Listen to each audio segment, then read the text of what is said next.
Hey all, J-Man here. I just wanted to tell you about beardedshirts.com. It's a great place to get a lot of cool superhero shirts and other merchandise.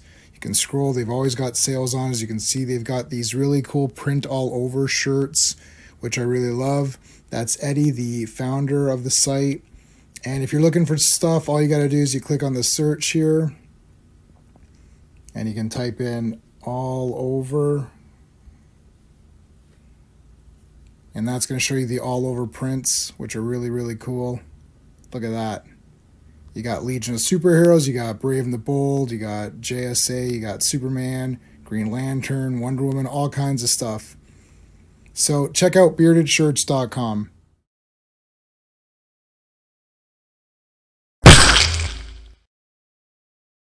Hello, Legionnaires. Welcome to Fantastic Fridays.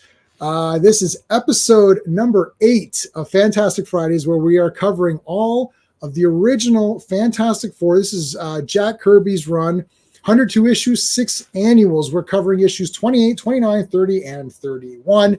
We do 4 every Friday. It all works out. It's all F all the way down. That wasn't a coincidence. I planned it that way. I'm diabolical. I planned it to make it all make sense that way. So looking forward to tonight. We got X-Men. Yes. All right. The X-Men are popping in on this one. Is there anything popular going on with X-Men right now? I don't remember. So yeah, X-Men, that's going to work out well. And before we go on, let's talk about what's going on this Monday, because we're doing another Legion live stream on Monday. We're covering 3 issues of Superboy starring the Legion of Superheroes.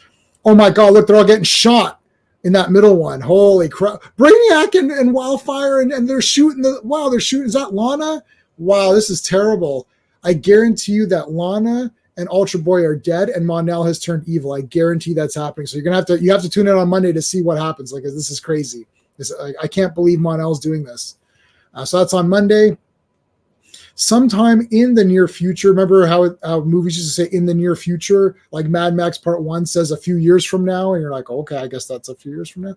So in a future stream, we're going to be doing Transformer Wars. Now, I might tack this onto other Transformer streams and just tack it on at the end, because it might not be a strong enough segment to go on its own. But that's where we take 2 Transformers. They could be Autobots, Decepticons, whatever combo, and face off with each other. So we actually have them fight it out. We use their stats from the G1 toy and see who wins. But we are for sure going to be doing the Headmasters. This will be the Japanese Headmasters. So we already covered Season 3 and Rebirth. That's all done. So to many people, G1 Transformers is now done. Some people still consider this G1. It's like kind of in the air. We're going to cover it because I want to keep the Transformer stuff going, and I like Headmasters, so it's my channel. I'm gonna do what I like, which is gonna be Headmasters, and you're all gonna like it, and that's just it. No, I think you guys are gonna really enjoy Headmasters. I watched about like 10 episodes in a while back, and it was pretty cool. A lot of crazy stuff happens, so I'm going to go back and rewatch them again and take notes, and Sean and I are going to cover those in a future stream, so that'll be a lot of fun. Let's say a thanks to the channel members. These are the Legionnaires who have joined the channel as members. Dan, Sean, Stephen, Clobby, everybody knows them. Brennan, Cliff on Comics. Cliff has been on a few times. RR, Philip Story, and SVon82. SVon, I know, Scotty, you just rebranded your channel, so I will get the rebranded name on there for you. So thank you to all the Legionnaires. We really appreciate you guys. And we'll be having another Bearded Shirts. So actually, I think, Scotty, you'll be up next for getting a shirt, because I want to make sure every member gets a shirt before we start doing rotations. So you should be getting one for June. So we're in May now. Yeah, so June, you'll be getting one for June. All right. Okay. Let's bring in our hosts for Fantastic Fridays. Hey. Hello. And don't forget, Headmasters has Battle Beasts in it for an episode. Oh, man, yes. They grow into an army, I've heard. Yes. They're called Beast Formers there. But anyway. I'm wearing my Headmaster Chrome Dome today. I wonder if there's Battle Beast shirts. There has to be. Has to be like water and all that. Yeah. for sure. I guarantee you, and I'm getting Yeah. all. And now that you've mentioned that, I want to get all the headmasters. I didn't think of the battle beasts. I definitely need to get all of those. Yeah. Nothing beats water, really. But anyways, like, how does wood beat it? Like, it's like it blocks the flow of water. Does wood beat water in that? I can't remember what beat what. Yeah. Yeah. Fire beats wood, wood beats water, water beats fire. So it's paper, rock, scissors. It's paper, rock, scissors. Yeah. And they made each character in each, which is stupid, but they made each. Yeah, so it doesn't make sense. There's like, I had a shark guy that was like wood or something, or like. They didn't miss a trick, man. Anything to get more money. Yeah, and then you have to rub the thing to see who he was or whatever. And no, I got to get all the same guy with different rub signs. Just like muscles. Yeah. Every color. I've got a spreadsheet. I'm going to share that spreadsheet because I think people don't know what a crazy collection it is to try to get all those. Yeah. I've got like a massive ones that they came out with first. Yeah. Right. There's a massive amount of them. I'll try to share that screen. Yeah. I've got I made like the super list of all lists. Anyways, all right, let's bring in our expert, our basically our FF expert, FFX. It's Clobberin time.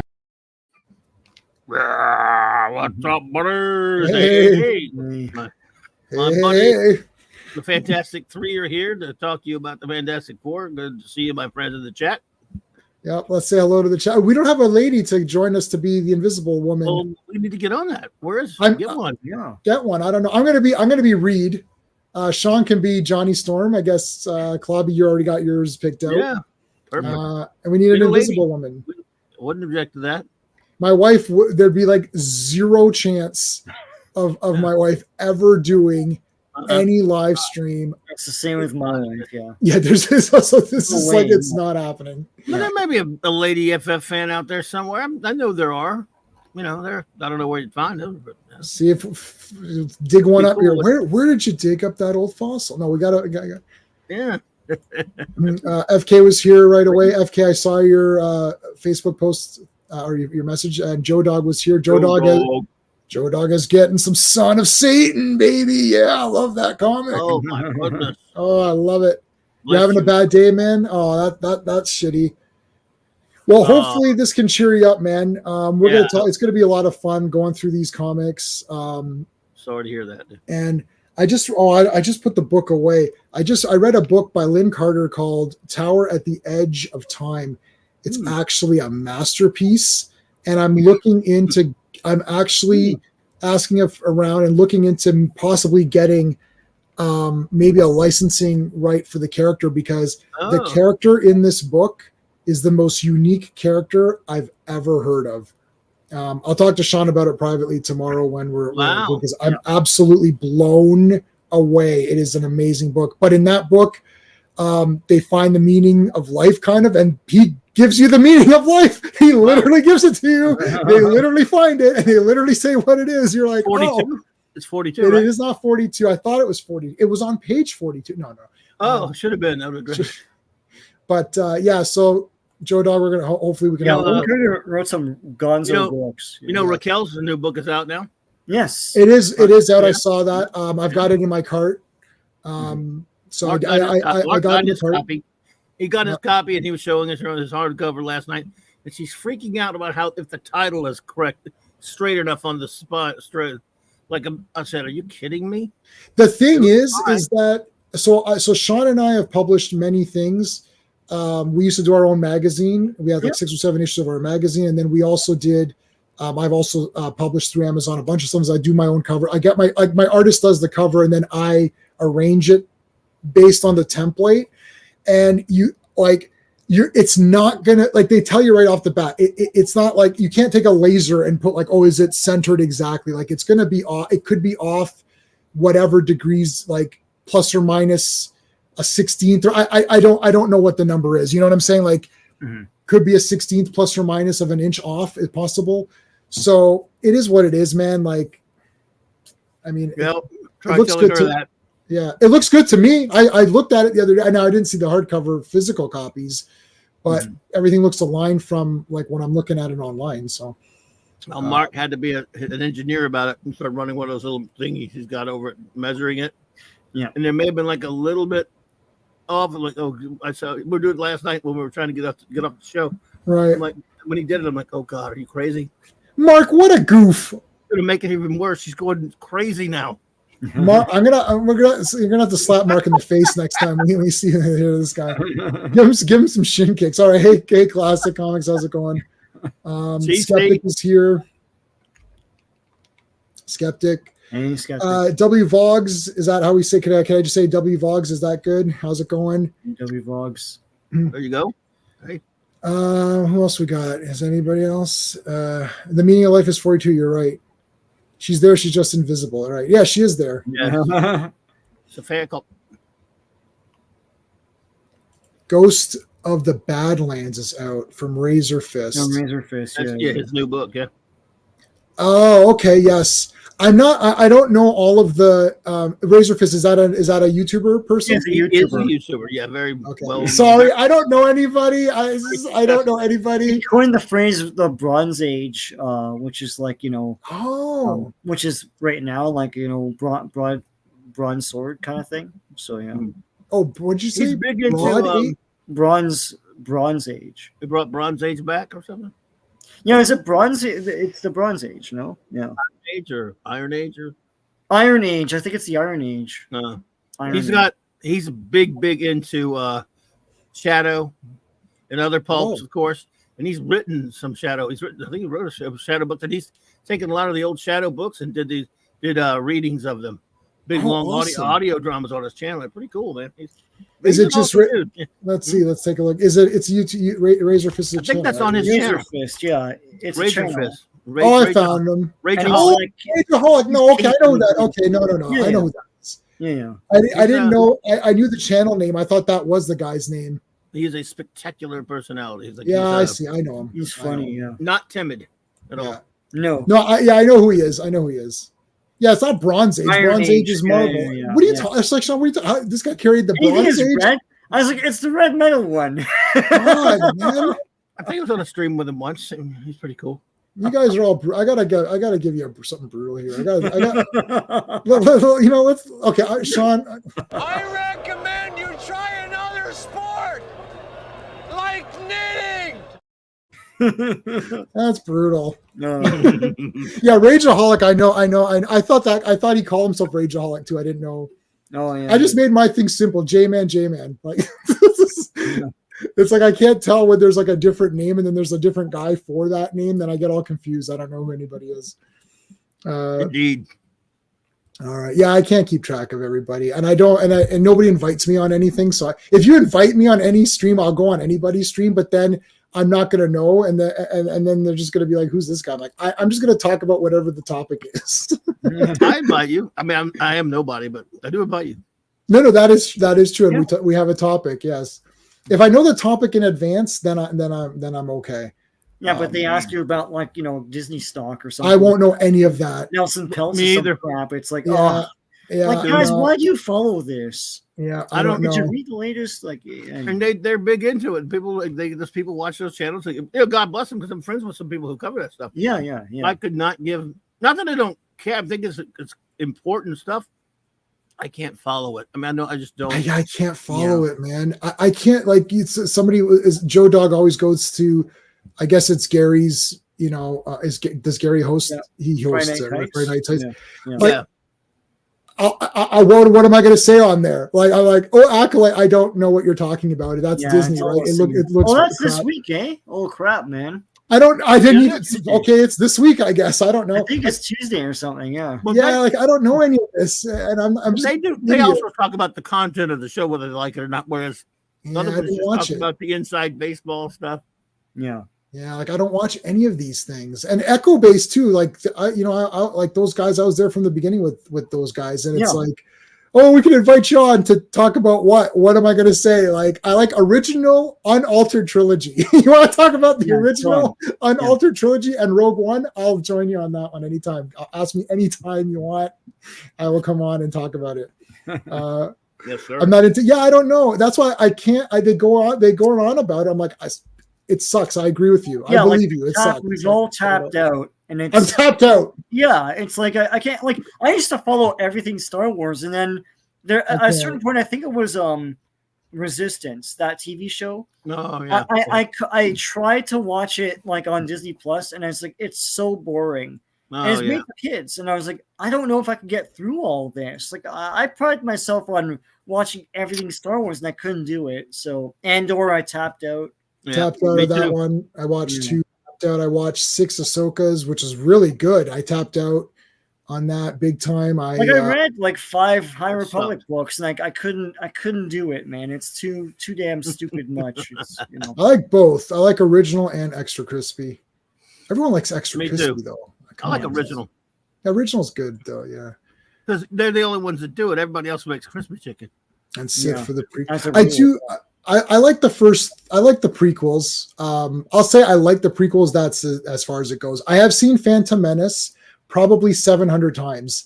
It's absolutely disturbed. I've watched. I watched it once a week for about 3 months. I don't know why.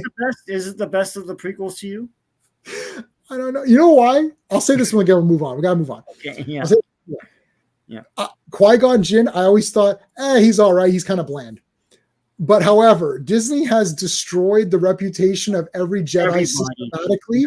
Yeah. That and every time I watch these, like, oh, this is, they ruin a guy, and then I'm like, Qui-Gon hasn't been ruined, and now I'm in fear. Liam Neeson has said he's never going to play the character again. He's too Yes. old. Perfect. Yeah. What he did though, Sealed it. Like Yeah, but he he did. did. In which one? If no, they- he turned that up that at the Obi-Wan end of crap. Obi-Wan. Yeah. Different. Oh no! But that's just like a ghost or something, right? That's Yeah, not the real guy. yeah. That's a CGI. They CGI'd him on or something, right? Or he had some. He probably did the die. He It was probably him. did the voice. He did the voice of it, right? Yeah, I guess. Yeah. So it's like, which I don't. I mean, I get, but he wasn't ruined. He wasn't ruined in No, he that. He wasn't just ruined.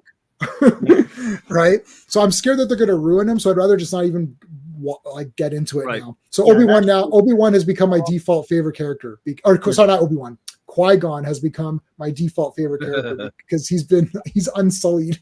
I mean, he's in books and stuff. I don't know what they've done with him in those Yeah, books. books. I read the 2 books with them, the 2 big books, and he's friggin' awesome in those. So There's a new one. Those There's a new audio one. books are really good. Oh yeah.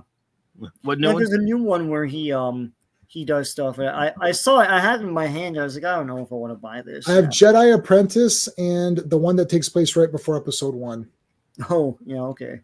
That one was good. It made episode 1 a hell of a lot. But I think after I read that, I got pumped up for episode 1 because now I understood what the hell was going on in episode. I'm like, hey, I understand the plot of this now.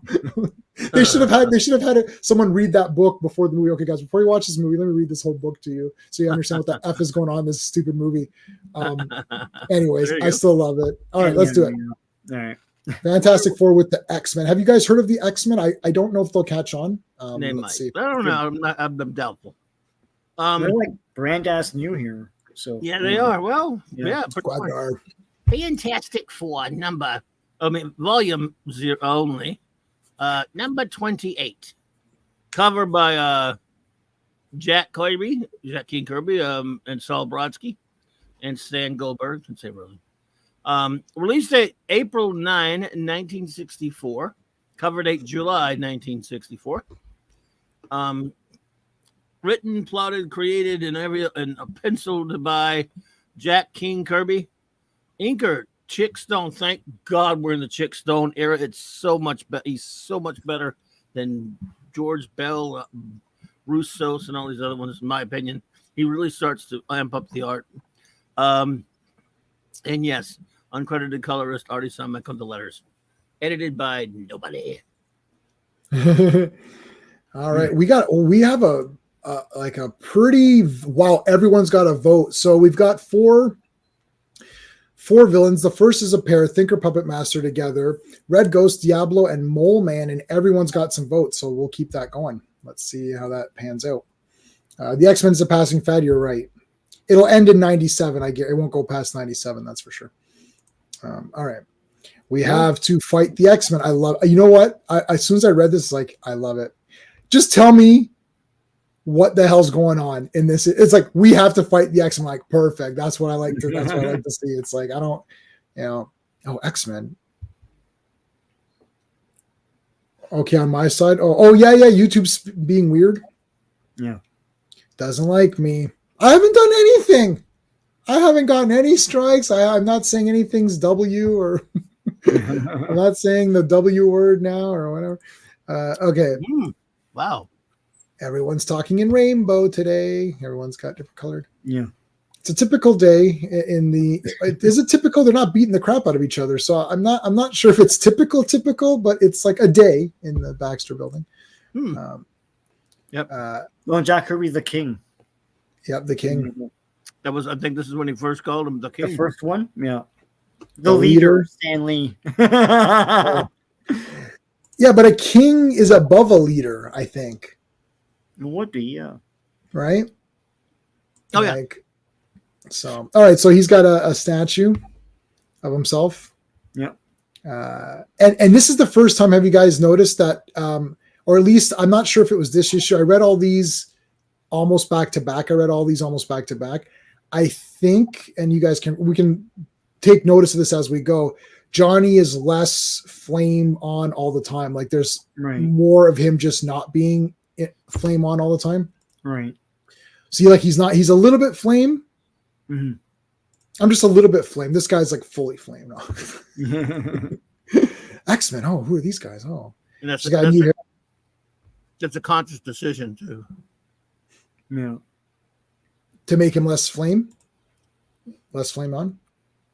Fans used to say, like, why is he always flamed on? I'm always joking about it. Yeah. I'm always joking about it. Well, yeah. Yeah, it's weird. All right, just on time. Who is this? I wish they wouldn't tell you these things. I mean, like just have the X-Men, but then it's the Mad Thinker. But like, don't say all this. But anyways, well, I got a cell in here. Look at the brow here, man. It's like as big as the window frame here. The army helmet. Chick Stone was at this point the best thinker they had until Joe Sinnott comes along. Checking his Dick Tracy watch. Dun dun dun! It's the Puppet Master. It's the PM. Yep. And the Thinker in his thinking position. Awesome android. With that android. Yeah. Thing is getting stoned. Yeah. Love the hair here. I like the contrast of the hair. I don't have any hair. How come you have hair? Quiet. Now you, Puppet Master, put this crap on. Oh, okay. Now look at this. Everybody must get stoned. Now they're changing. So now he's got the radioactive clay. And he makes. Who's he going to make? I wonder. Because I think at this point it was Professor X was something of a mystery. Yeah. Mm-hmm. And there's Professor Xavier. No. He just saw the future of his X-Men movie that's coming out. He's like, no. No. So this makes Puppet Master like super duper powerful. I mean, he wouldn't be able to do this now. No, there's no way he could mind control. So Puppet Master, Mark. The greatest mind controller, right? Hey, Mark. Hey, there he is. Hey, Mark. Mark, we got to give you some shin kicks. We'll explain later. You pulled a fail. You have failed this city. You have failed it. Clobby will explain it to you next time you meet. What's up, dude? Good to see you. Make sure you guys. I think everyone here subscribed to Mark, right? Skeptic, you're not subscribed to Mark. Give Mark a sub. He's awesome. I've got Mark's link in all my videos as well. Mark's been a friend of the channel since day one. Well, not day one because it was 12 years ago, but since I rebranded, let's say. And he's also a massive fan of Highlander 2. So the Highlander 2 fans gotta stick together. There's no such thing, he'll tell you. I love that it's Highlander 2, which I thought was a cool movie. I don't even love it that much. You guys, it's just gone overboard now that I'm loving it even more. That people like Sean knows this. If people are making fun of more and more, the more I love it. Like it's like if you like I want to now I'm going to say Highlander 2 is the greatest movie ever made. Just to piss. Well, he's like you. He gives most movies a pass. He's pretty easy on most movies. Right. For him to have one he hates that much, it's rare. It So, is yeah. rare, and it rare. doesn't make any sense. Like, stop Oh, it. It was a cool movie. I hate it as much as he does, but Clobby, you I don't was like there at the anything. theater. Oh, yeah, that's right. That's You, true. you, you don't like anything. You're always negative. That's all. True. You're negative, Nancy. True. Hey, Hey, Penny. Look at Penny. Hey, What's Penny. up, Penny? Good to see you, dear. That's true. All right. I hate that you said that too. Yeah, exactly. I hate Yeah. everything. Yeah. By the way, this FF X-Men had only been around for like maybe 5 issues. It was bi-monthly at Wow. this point. Yeah. Wow. So he makes Professor X. He does have to put more of the clay. So he tries to break through to his mind to control Professor X, but Professor X has obviously the mental power, so he's got shields in his mind. So they add more clay to take him over. So eventually he's able to take over Professor X. Yeah, Sean, you're right. There's no chance like in hell of this being something that would actually It's the beginnings of today. Professor X, right? But like he's kind of Omega level, like at times in Mhm. the comics. Him and Magneto, right? So, Yep. Oh yeah, yeah, most powerful mutant on the planet. yeah. All right. So he says his loyal students come in. Oh, hey guys. And look, Iceman's got the Johnny Storm, problem. He looks more like Slushy Man than Iceman. Like he looks like you can put a cherry flavoring in him and eat him. So, I do like ice cream. Yeah. I love slush. yeah. Oh God, I love slushies. I could just drink those all The day. McFlurry. A McFlurry is awesome too. McFlurry Man. Yeah. Yeah. Oh, McFlurry man. You, me? No, him. Who are you pointing to? Him or me? All of you go and get the Fantastic Four because they're going to be criminals. It's like, okay. So the X-Men just follow Professor X's orders. There's no reason not to trust Professor X. Where's the Hasbro X-Men jet copter? They keep making this the Blackbird. Well, make this thing, man. This thing sucks. Nobody wants this toy, Sean. Stop it. Nah, it's forgotten. This toy is a poop fest toy. Nobody wants this toy. Like literally nobody. Make it better. Turn up the good. Turn down the suck. Turn down the suck knob. Nobody wants that. So they go to meet up. So it's all a ruse. They go to meet up with the Fantastic Four. Hey, yeah. Like Reed, you could step. If you step one step more, you don't have to stretch. Like, Yeah. I mean, come on. Can't be bothered, Can't be bothered. I love to grab the wings. Oh, look at the wings. Oh.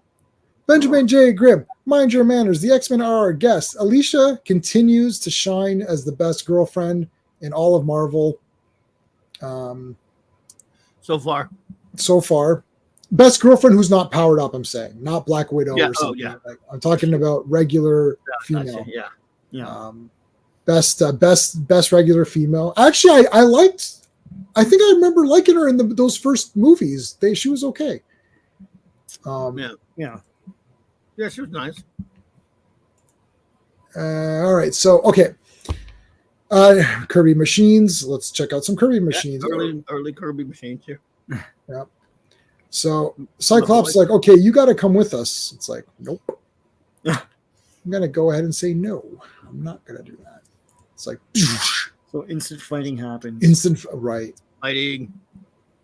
It's like instant fighting. Shoot the Force machine. blast. Ass. Hey, force blast the machine. How you like them apples? Yep.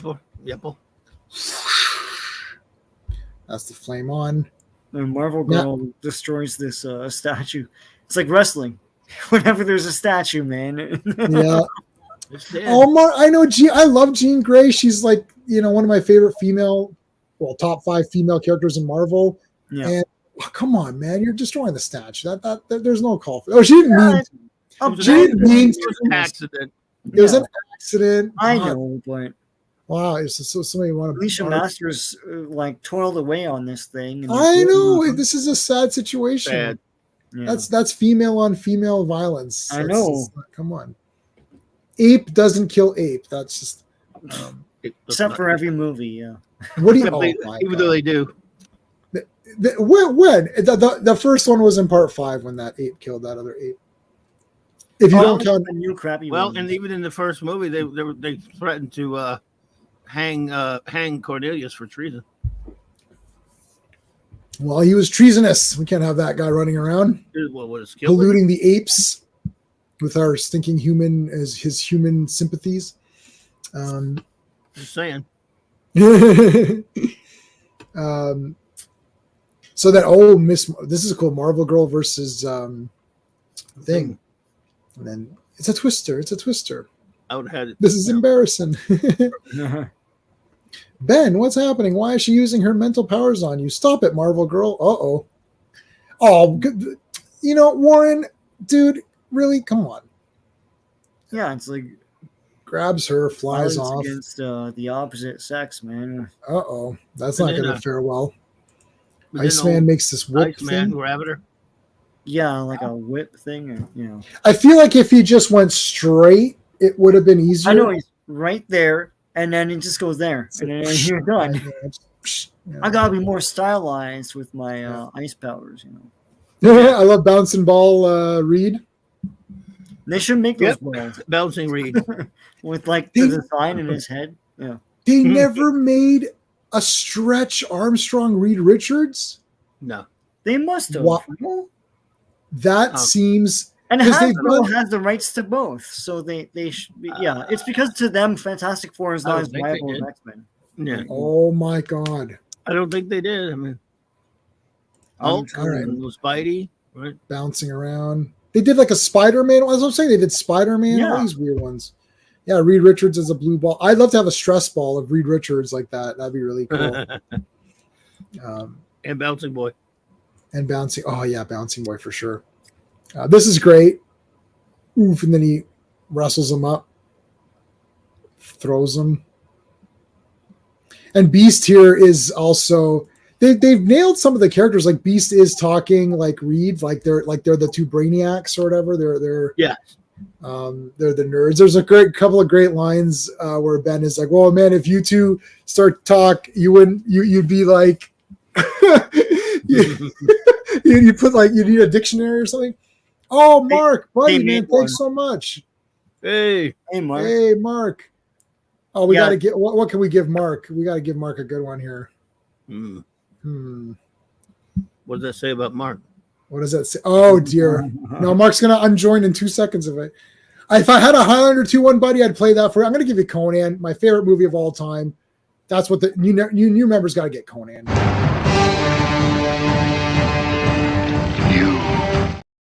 No, it's a question of intelligence, so your opinion has very little relevance. I knew I had to throw that one on at the end just because I know you'd like that one. So J-Man, they did make one.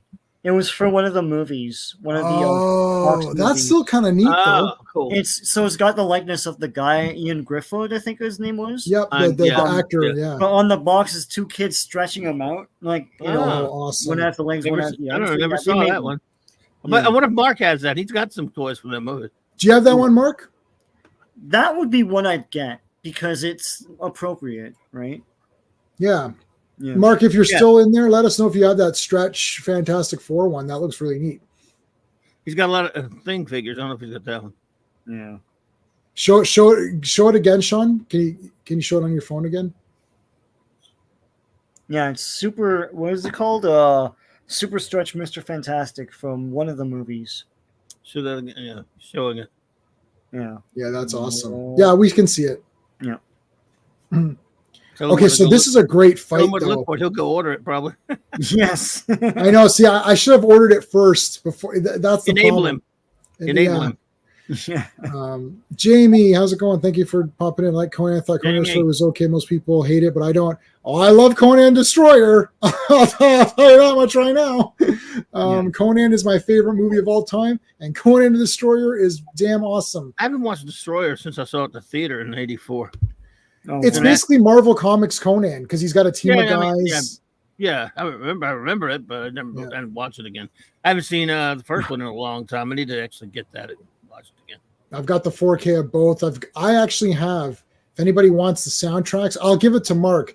I have every piece of music from both Conan films and Red Sonja. If anybody wants that, I have all the soundtracks. Not only do I have all the soundtracks, I have the limited 3-disc. 3 CD soundtracks to like Barbarian and Destroyer. It's like these are impossible to get. They're limited. Conan's my favorite thing. I've got like everything from I've got letter openers that are Conan's father's sword and Conan's Atlantean sword. I have Conan Atlantean sword letter openers. You can't see them. They're over there. They're awesome. It's awesome. Anyways, this is a great battle. This is a great battle. And Bobby's here too. FF versus X-Men. Yes. Yep. Yep. This is like, so like he makes the head here. He makes his ice head, ice cubes, ice cube. Yep. At this point in time, X-Men are so new. What did you say? It was issue 5? Well, it was bi-monthly at this point. Issue 5 was the latest one. 6 wouldn't come out till the next month after this. Right. So it's kind of funny because Reed Richards, before the X-Men show up, he reads off a litany of all these characters they've already beaten. Because Ben's talking shite about him. Right. And oh, look at the goof there. See the mistake they made in that. He says, "Okay, Iceman, it's Clobberin time." He put a G on the end of Clobberin. Oh no! Oops. Yeah. Just that's a minor thing. Oh, Stan. But yes, he Reed in pushback to Ben's trashing or belittling the X-Men's accomplishments, named a bunch of baddies that they'd already taken out. They defeated, and I'm like, man, it was only 5 issues, but the same, Yeah. At what point did they stop making X-Men? Because they stopped. Oh, it was around issue, maybe like 50, 60 something, somewhere up in there. Yeah. And then what happened was, when it stopped around the 60, whatever it was, they came many, many years later in the 70s. They brought it back again, but it was a reprint series. Yeah. And it reprinted old X-Men stuff until issue 93. Yeah. Yes. X-Men Classics, right? It was called X-Men Classics. No, that's something else. Amazing Adventures with the X-Men or something like that. Yeah. Oh, okay. X-Men Wasn't that all? 80s. I read those because I didn't have the old issues. Those reprinted, but those were also reprints, right? They're reprints, yeah. But it's because a new generation like us was coming Basically, up and didn't have access to these old comics. So, right. Steve. Oh, our super chat, buddy. Thank you so much, Chuck. Chuck was in a moment. Yeah, my wife. Remember, I told my wife didn't know Chuck Norris was a real person. She thought it was just like a meme character, like they just create like Slender Man or something, like one of these weird random things. Because I showed her. I was like, oh, I've got to order Invasion USA on 4K, and she's like, hey, wait, it says Chuck Norris on that. I was like, yeah, Chuck Norris. She's like, oh, is that a real person? I was like, really? I have a Chuck Norris shelf in the living room, and she didn't know.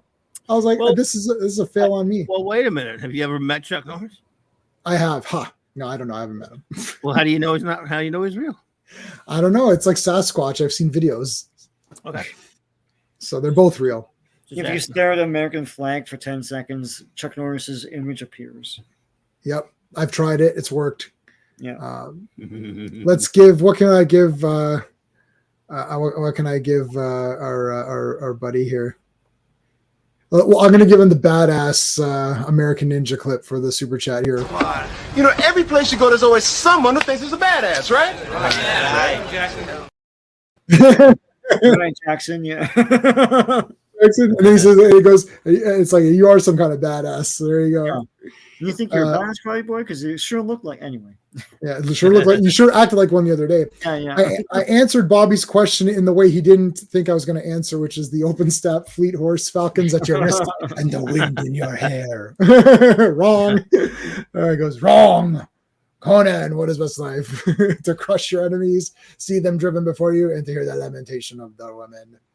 Which happens at the end. He gets his best in life at the end. He crushes Thorgrim and Rexor, and Thassadoom runs off, so he drives him away, and the princess calls out to him. And then he does his thing like this, which is what he used to do when he was a gladiator, when he believed in that as being the best in life. He does that at the end. Yeah. So pretty cool, pretty awesome movie. All right, so they fight it out with the X-Men. The X-Men they don't want to actually hurt anyone. They just want to bring them back. Professor X said, bring them back. And of course they can't bring them back. So they grab. This is where they jump off into the helicopter. They grab Sue, right? Yeah. Well, at where'd first they grab her? at first was it Puppet Master? Orders them to destroy them. Yeah, Does use that term, but yeah.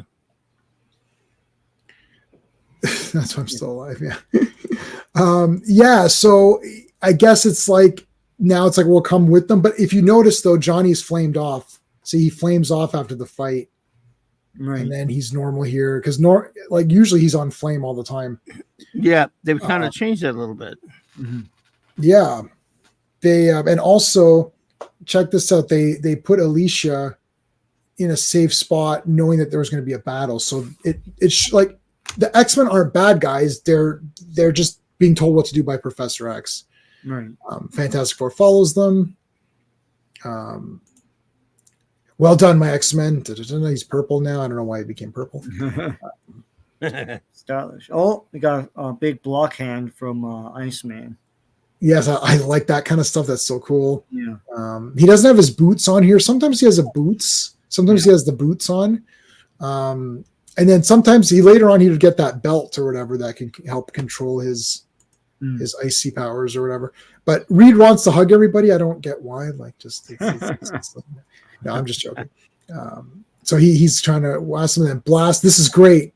So can I think Cyclops' Force Blast on full power would definitely. Oh, full power, but he's not doing that here. Yeah, he doesn't want to. They don't want to hurt the guys, right? Like they're not trying to. Yeah.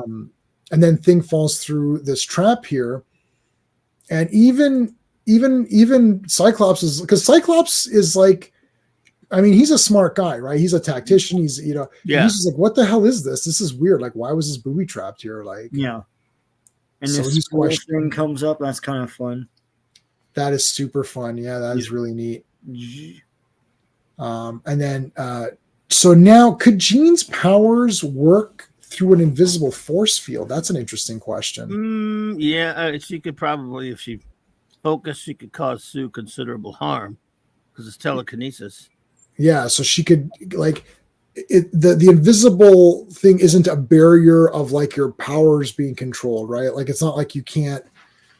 Like could Kitty phase through the invisible force field? I would think so. Well, one would think. Yeah. So we're back to fighting again. Oh, here's the asbestos blankets or whatever the hell it is, right? Right. Or I don't know what, that's just like, all right. So they're like, okay, we got him. No, Kitty can get through. Okay. That's what the only way to do more of this score right is to do the original Dr. Doom right and show. They're not, Jamie, they're not like, honestly, we'll say this and then we're going to definitely move on is that do not put any hope. Yeah, please stop. I mean, you're hurting yourself by talking about the movie because it's going to be disappointing and it's going to be insulting.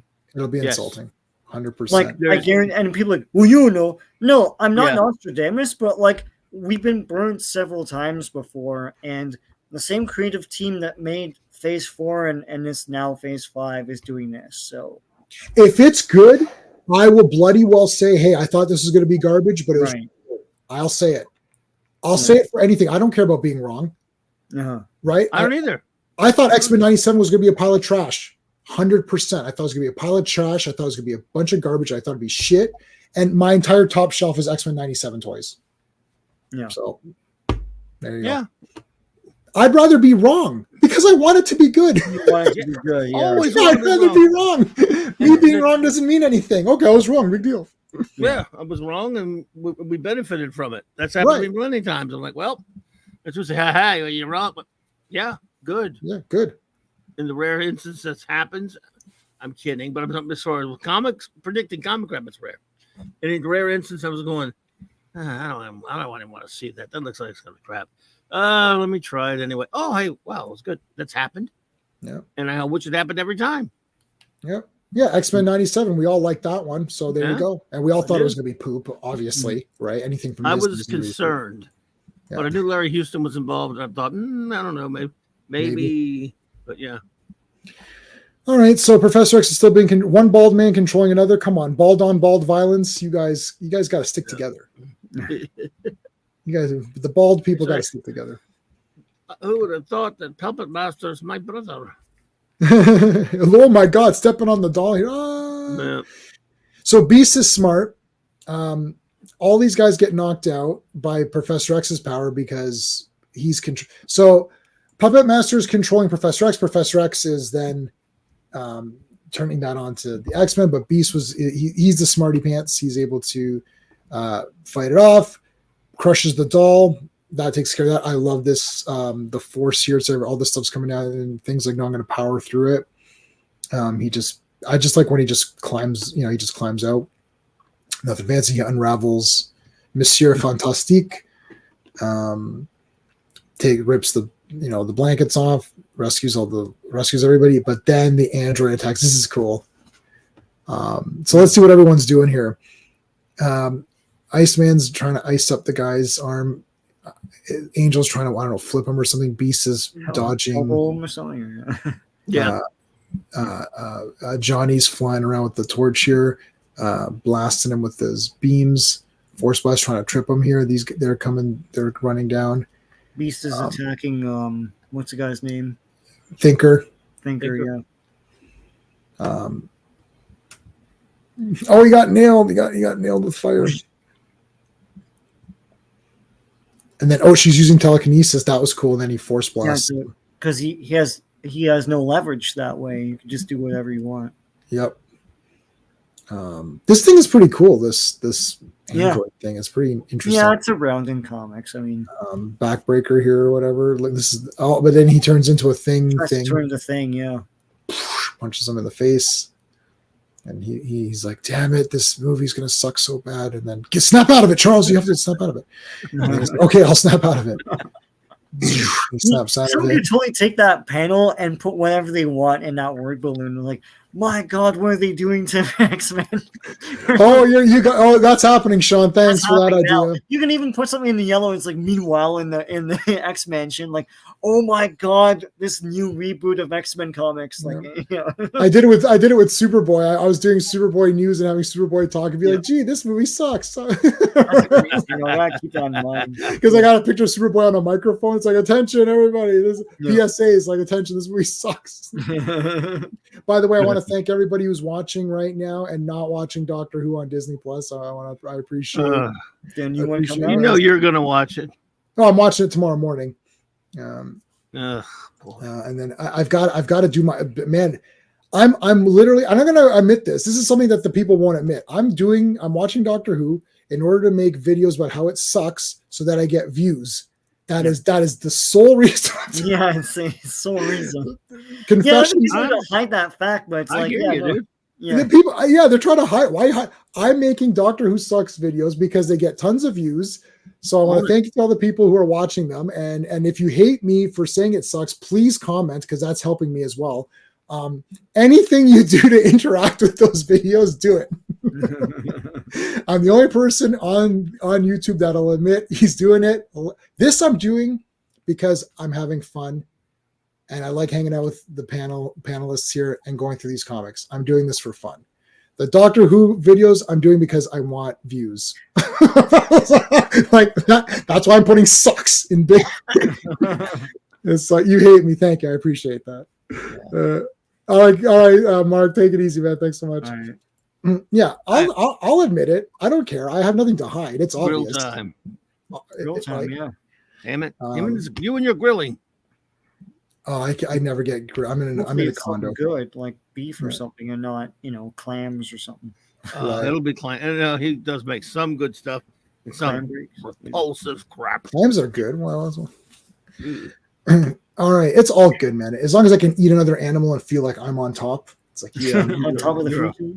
You're a bad person. Nightcrawler was I bought 3 first PVC toys. Nightcrawler was the first ever comic book shop I went into, and I bought a non-comic thing. I bought a little Nightcrawler. He's up there. Yeah, those old PVCs. Those are great. I had Hulk going like this, and Nightcrawler is the best one. Yeah, Nightcrawler's the best one. I was going to get a Nightcrawler tattoo. I'm still thinking about it, but anyways, continue on here. So they drop the android, go underneath here. Boom, there's the two guys taking off. Take off, eh? Take off. Take off, eh? And they took off. They literally did take off. This is one of the first times, or maybe the first time, that the guy completely escaped. Usually they defeat them and then they're just back later. Is there a time where someone's just actually escaped? Well, Dr. Doom always did. Yeah. He escaped so far, or no? He's defeated. They're usually like, oh, he's now shrunk into the he size. escaped the first time. They didn't nab him or anything, though. Yeah. Yeah, I mean, like, this is like they're unharmed. They're in a ship unharmed and they're gone. No, I don't mean Dr. Doom. Like, I don't mean they necessarily like took him to prison. Like, it's like, oh, Dr. Doom's dead, or he's been shrunk into microscopic size, so we don't need to worry about him anymore. No, I think the first appearance, Dr. Doom takes off in a jetpack. Right, he does take off in a jetpack. You're right. Yeah, Joe Dog is saying Dr. Doom escaped. Yeah. He's leaving. No, I think Mole Man was all buried or something, wasn't he? He was buried, and they're like, oh, we'll never see him again. Mole Man, wasn't he buried? Yeah, I think so. Yeah. Like, it's like it's questioned. Like, Mole Man's buried. So if he never appeared again, you'd say, oh, he just got buried alive and he's dead. Mm-hmm. But if he appears again, which he obviously does, he's like, oh, I survived and I escaped. This is like, they're clearly leaving, right? Like, it's like, oh, they got away. No, Dr. Doom, you did. Yeah, Dr. Doom did escape, and we saw him escape to come back another time. Yeah. Most of the time, though, it's like, oh, he's in space now, or he got sucked through a vacuum. Oh, well, he's gone. And then it's like he's just back, right? Well, yeah. In the 2000s, it seemed like they brought back anybody that had a loose end. Like, some enterprising writer would go back in the archives, go like, hey, let's bring this guy back and all that. So right. I like that. Yeah. Oh. It started. This is a cool. It all started. Love that cover. Yancey Street. All right, let's see. Yeah, you can't bury the Mole Man. Come on. Yeah, I agree. Fantastic Four, volume only, number 29. Cover by Jack King Kirby. Inks by pencil on the cover. That is pencil cover by Jack Kirby. Chick Stone on the inks. Stan Goldberg with the coloring. Sam Rosen lettering it. Release date, May 12, 1964. I'm still not born yet. Cover date, August 64. Getting close to being born. Those cover dates anyway. Written, drawn by the legendary king of comics, Jack Kirby. Inker, the great Chick Stone. Sam Rosen on the letters, and edited by Zabil Bagabasusa in color. In color. Look at this. He steps on gum. Oh man, that's irritating. Look at it again, slowly but surely, with the better inker, the thing's looking better and better. Yep. He is looking good. So he's angry here and he steps on some gum, then trash can falls on him. Yeah. Throw a bucket of water. Like, what the shit? Yeah, like harming the other Fantastic Fours. Yeah, there's some silly shit in this episode, in this issue. Like them all going down to Yancey Street for no reason. Like, what are they doing down here? They got this instant cold thing, this myth of if you get wet or something like that, then you sneeze all of a sudden. Yes. It's like, I grew up making me want to sneeze in movies, and like that's not a thing, though. Yeah. No, you can do what you want to do. Getting fancy. It's better than stepping on a butterfly. That is true. No, you can turn into an alien. That happened in Doctor Who. Remember? No, not an actual Doctor Who, but yeah. It happened on Doctor Pooh. We'll call it Doctor Pooh. Yep, Dr. Pooh. I was Dr. Pooh. Burning Man. That was like my friend's favorite. Dr. Pooh. Yeah. You're more than 73 yards away from me. Yeah, stay away. All right, so there. Oh no, this is the living end. We got a ticket. I didn't like that shit. They gave a ticket to the Fantastic. Yeah, okay. That was like when the Batmobile got a ticket in Batman 66, and it's like, that's Batman. It's like, who? Oh yeah, the guy who's from out of town. Yeah. Yeah. And He's like it's a from- man in a costume. He's like, what is... So this thing is following. This is like the first drone. Kirby invented the drone. Yes. yeah. Pretty It good. is. Yep. This is a very 60s living room. Yeah. Or 70s, I guess, or no 60s still. Yeah. Although So I don't know why they have a 4 themed like lamp or whatever that is. Thinker and Puppet Master are still at 36% with 14 votes, but everyone's got a vote. So interesting. All right, they're looking through their letters here. All the villains. Sorry, they're looking through all the villain cards. I love that he made like a collector series of cards. Cards, yeah. He went to Topsy. He's like, make me these cards. Yeah, that's awesome. I want to get like. I was thinking of doing some videos on my card collection. I have like the full set of like Marvel series 1, 2, and 3. I think I have a full set of all 3 of them, and I've got a full Masterworks set. I keep meaning to do that with my cards because I have so many. You have a lot. Yeah, but that the thing is, like, so that A-Team one, I went through the whole thing and I read through them, but that was almost an hour. So I won't do all that. Way to do it. Yeah, I wouldn't do all of that. I do. You know what else I have the full set of? You guys are gonna be super jealous when you hear this one. Barbed wire. Yeah. Oh shit! Yeah, they made a whole. I'm sure you can buy that for $5 now. Well, you know what, Sean? No one needs to know about your 2-cent evaluation of that set. You know what I do have that is cool? I do have the Kingdom Come cards. They're those longer ones. Cool. Yeah, I have those. Yeah, those are really neat. I do have the full set of those. I've got the old early 70s Marvel stickers, which are Bronze Age, which it's all taken from Bronze Age art, and they always have a letter. They always have them with a word balloon saying some silly joke. Right. You ever seen those? They're stickers. No, though. that's awesome. I love those. I'm gonna look those up though. I'll say this when we move on. I have the full trading card set of Baby Secret of the Lost Legend, which is remember the Patrick McGowan's in that. Yeah, the what's the guy's name? William Cat? Is that his name? I guess so. He's in that. Yeah, he's in it. Yeah, it's his vehicle, and it's a big action adventure thing. It's Touchstone Pictures. Sean Young's in that with him. Yeah.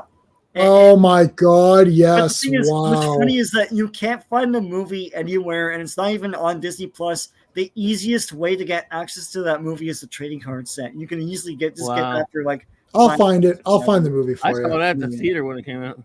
Yeah, I saw it in the theater too. Yeah. Wow, you guys are losers. I was watching cool movies. not this crap. Wow. Oh no, the Dinosaur Malls guys at the end. I was shocked. Oh, whatever. It's nothing. I guarantee you. No, you gotta watch it. No. First of all, I'm 100% getting it tonight. Yeah. It looks awesome. It looks like my kind of thing. It's cool, man. Yeah. I watched Genesis 2. No, just 2. You did. And I watched Planet Earth as well. I like both of them. Yeah. Genesis 2 is way better though. John Saxon's not as good as what's his face, Kent McCord or whatever. They're both good. But yeah, Pulaski as the Amazon woman in charge, she was awesome. Dr. Pulaski or whatever. I don't. That's not her name. I don't know what the actress is. I call everybody by their most known character name.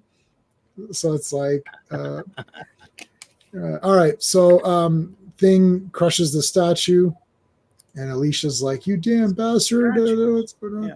Ben, I have to. He's like, "You know what? We shouldn't date anymore." This is like a bit of just drama here, false drama, but it's like, don't date me because I'm a loser. No, I love you. Oh, okay, we're good. All right, well, well, Jack, that took a page. Thanks. That made an easy page for me. It was so. Yeah, I mean, look, I don't understand what Jack or Stan or whoever's doing this. Whoever came up with that particular point to the story says he's saying he's going to break up with her. Then she walks in, breaks up with him, both for the same dumb reason. It's like, no, I don't think so. Not her, especially Ben. Yeah, her, no. Yeah, and Johnny's like writing all these notes down. Then later he writes Three's Company. No. Look, he's not on fire though. On any of these, Yeah, He's normal. He'd be on flame here, right? I think fans were saying, "Why is he always on fire?" Yeah. Doesn't make much sense. Got some presents. Oh no, it's not a real present. It's a poof, puff of smoke. There's that drone. It's taking pictures, taking Polaroids. So he gets pissed off at the Yancey Street Gang, breaks it. I like how Rita's like, hold on a second. Is the Yancey Street Gang that advanced that they can send these like, these gifts that like explode or do it's like that. They're just a bunch of goofs, right? Like, right. Yeah.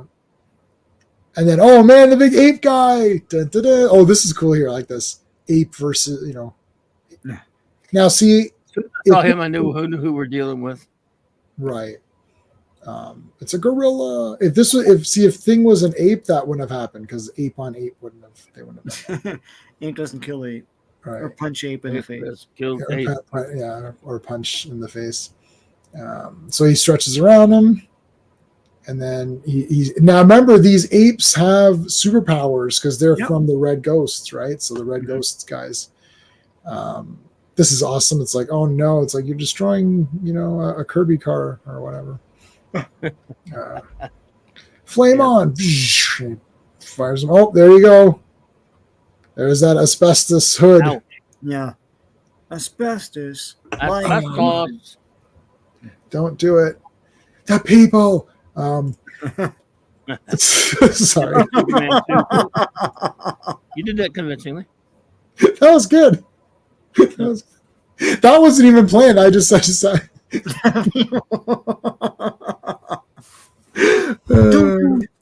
people. The people. All right. Don't do it. Don't do it. Don't do it. Okay. So then this baboon guy, or what's this guy? Who is this? There's a gorilla. There's an orangutan, or no? Yeah, orangutan or gorilla, and I don't know. What is this? A baboon or something? A baboon? Walking into a bar. Oh, monkey. The monkey. Okay. And he starts blocking with this. And then got him in the face here, dropped his weapon. And then, where'd he go? And then this gorilla is trying to break free. Oh. I want to break free. So then he hooks him on. This is cool. Hooks him on this thing. Reed, you're hurt. It's like, no, stay back, honey. We're not out of the woods yet. Well, no, you just got your ass kicked. And she puts an invisible barrier around them. His legs all wonky. Yeah. I don't know if I guess Reed can't really break a limb, right? Because he's all rubbery. Yeah. The Red Ghost. I like him here. He looks really good. Yeah. This just looks really cool to me. The art is taking leaps and bounds right there. It's really, really finding its footing. It's not even the best it's going to be, but it's getting there. But this shot looks really good of him. I really like this. He looks like this is Red Ghost to me, like this kind of. Yes. Aren't you capitalist pigs? You capitalist pigs. You want to earn money, eh? You pieces of crap. Yeah, my communist masters sent me to kill you. Yeah, they haven't paid me anything. I'm doing it for the loyalty of my I like my nation. commies. Why they call me the Red Ghost? Yeah.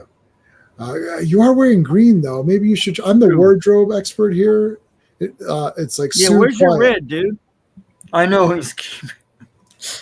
It's the spirit of the thing. It's metaphorical. It's If we could all just step out of our literal minds, that was what Blue Raja said in Mystery Men, where he's like, "Really, you could have some blue in your." As a kid, this guy appeared in comics that I read, and I didn't read the origin, so I had no idea that he was like a red communist. I didn't know either. I thought he was the Red Ghost because it's cool and red is the color of blood.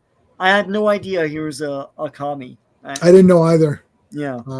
Or even Russian. Yeah. Well, I mean, the Cincinnati Reds wear red. Yeah, they do. Well, that's a bad example. I'm sorry, but yeah, but you know what I mean. I thought he was just always in a hurry, so it's like he's Russian, like He's Russian. Someone Russian is going to slip on a banana peel and break their neck. Correct. The only possible meaning. That is the only possible. Big Kirby collage right here. Oh man. Okay, here, hold on. Let's it's I gotta reveal it Got slowly. some machines. Machines. They got a back scratch for here. Yeah. Oh man. Boom, boom, boom, boom, boom, boom. I can't get it. Awesome. There you go. Got it to be the full screen. Boom, boom. That is awesome. First, well, it's not a full page yet, but it's a half page, the biggest one yet. Ba, ba, ba. Ba, ba, ba, ba, ba, ba, whatever. Back to fighting. Jack. Good job, Jack.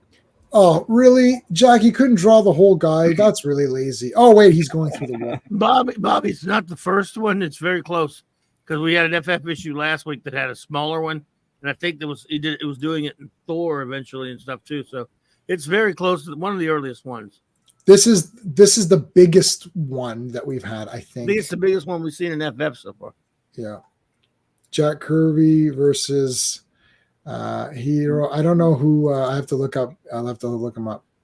Who that person is. Kira, I can't say it. I'll have to look him up. Can't say it, but nobody fights the king. Depends on what you're talking about. Like, if you're gonna say Frank Frazetta versus Jack Kirby, like I don't know. That guy's a game designer. Oh, yeah, he's a game designer. Even Frank Frazetta, when it comes to comics, didn't do that much.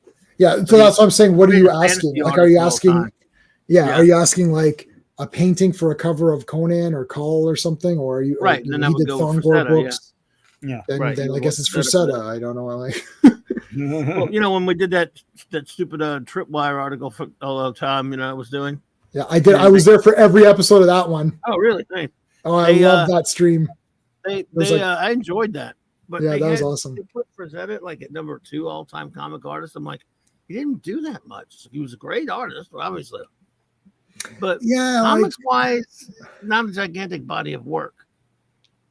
I don't think they understood the differences between the art forms themselves. Like, it was just the guy who drew stuff. Yeah, so yeah. Right. So yeah, obviously Frazetta is the best. What does that mean? Like, I don't understand. Like, it's like, yeah, he's awesome, but like, greatest awesome fantasy artist, probably. Yeah, fantasy covers and Yeah, he did do comics, but then that's a whole separate. Yeah, so Clobberin, you would have to separate that, right? Like, you would have to say, okay, who's your top 10 fantasy arts? So that's like, well, you Frazetta, can do Boris, all-time comic artists, but you got to have somebody. If you could have somebody at number 2 out of the top 101, they have to have a significant body of work and influence. He has influence in other medium. Yeah, he did a lot of comics, a few comics in the 40s and 50s. He did work for Al Cap, that was comic strip, but that's about it. He went into fantasy art. Yeah, so I wouldn't count him. I wouldn't even count him.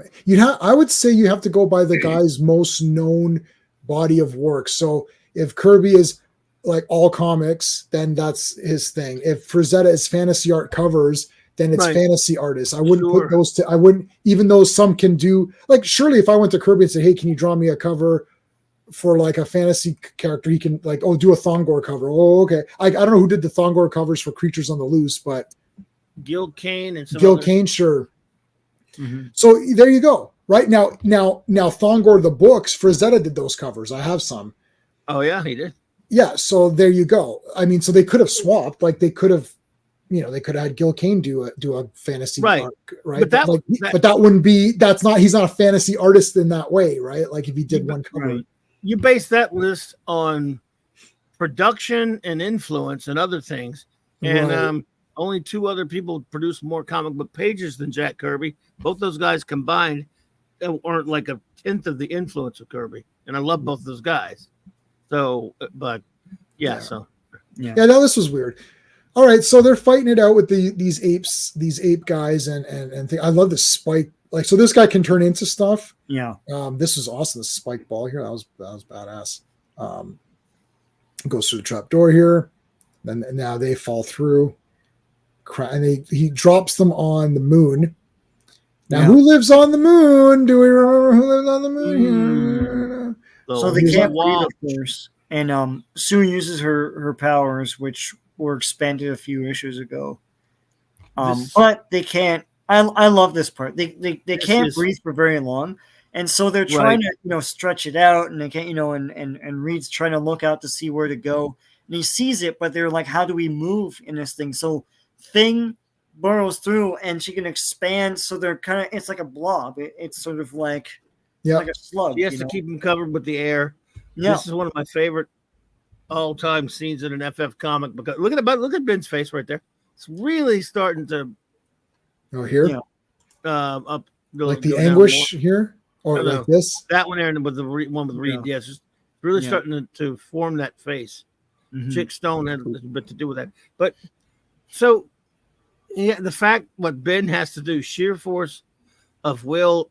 Will. This is great character stuff right here. It just burrows through here. It burrows through there. He's dying. He's barely getting through in time, but he has to save his friends. And it's just Sue also. You can't short what Sue does too, because she's combining with him. She's going through. It's not easy. It's amazing. Yeah, they're using their powers in a clever way and working together, right? So they'll probably look like poop. Let's answer some of these really quick. The Blue Area of the Moon favorite vacation spot. Yeah, that's humans. Yeah. Club is your pick, Jack Kirby. You can answer that. No, it's Rich Buckler actually.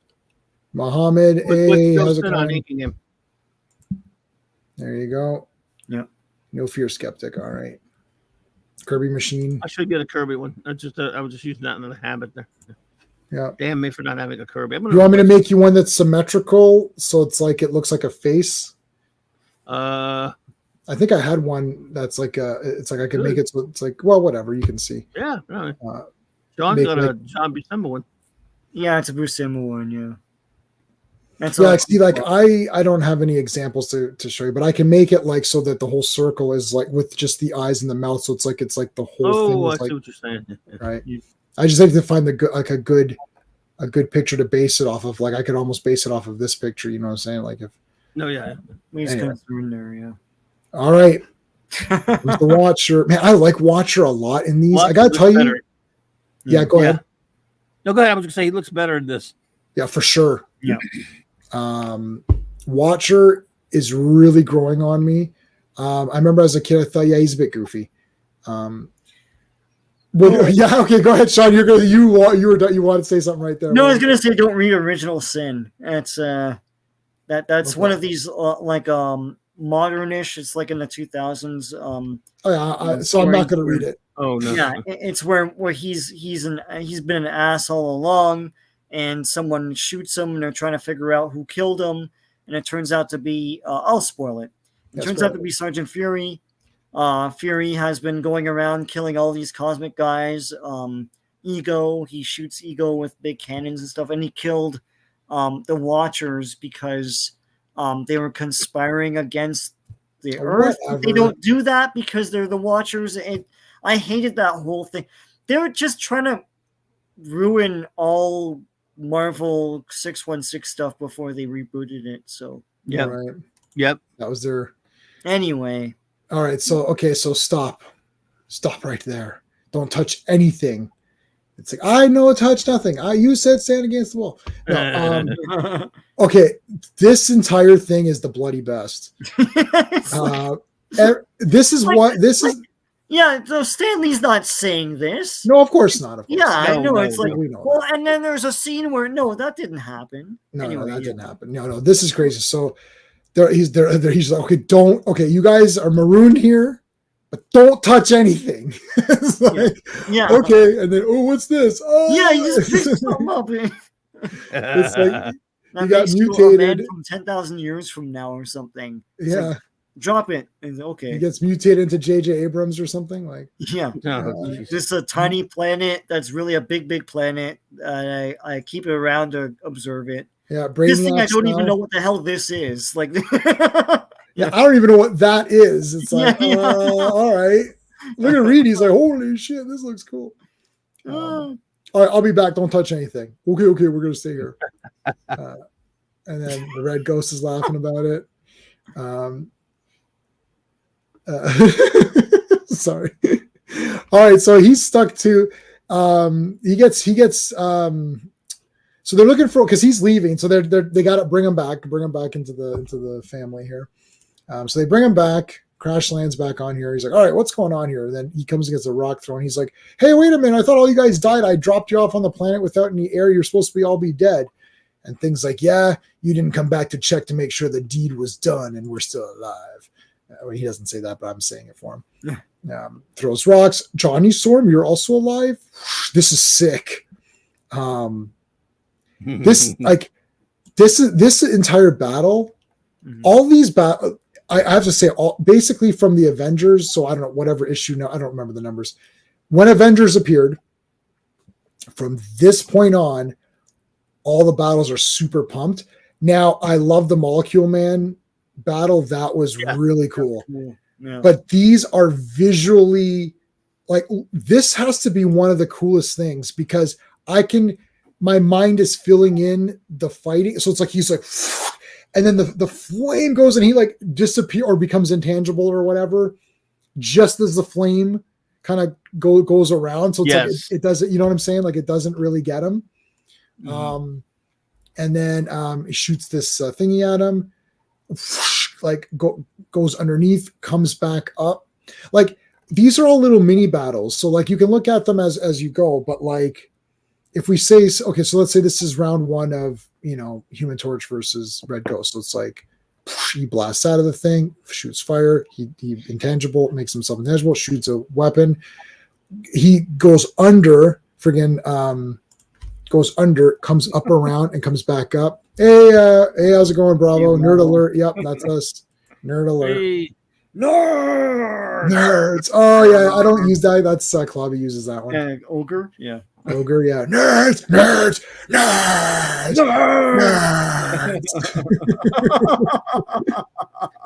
You want some advice? Take your fancy clothes and your black silk underwear and go back to Disneyland. Disneyland. I'm Kirby now.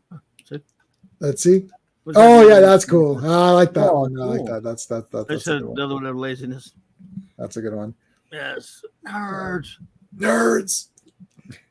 So he goes through underneath, jumps back up, gets some wind on him.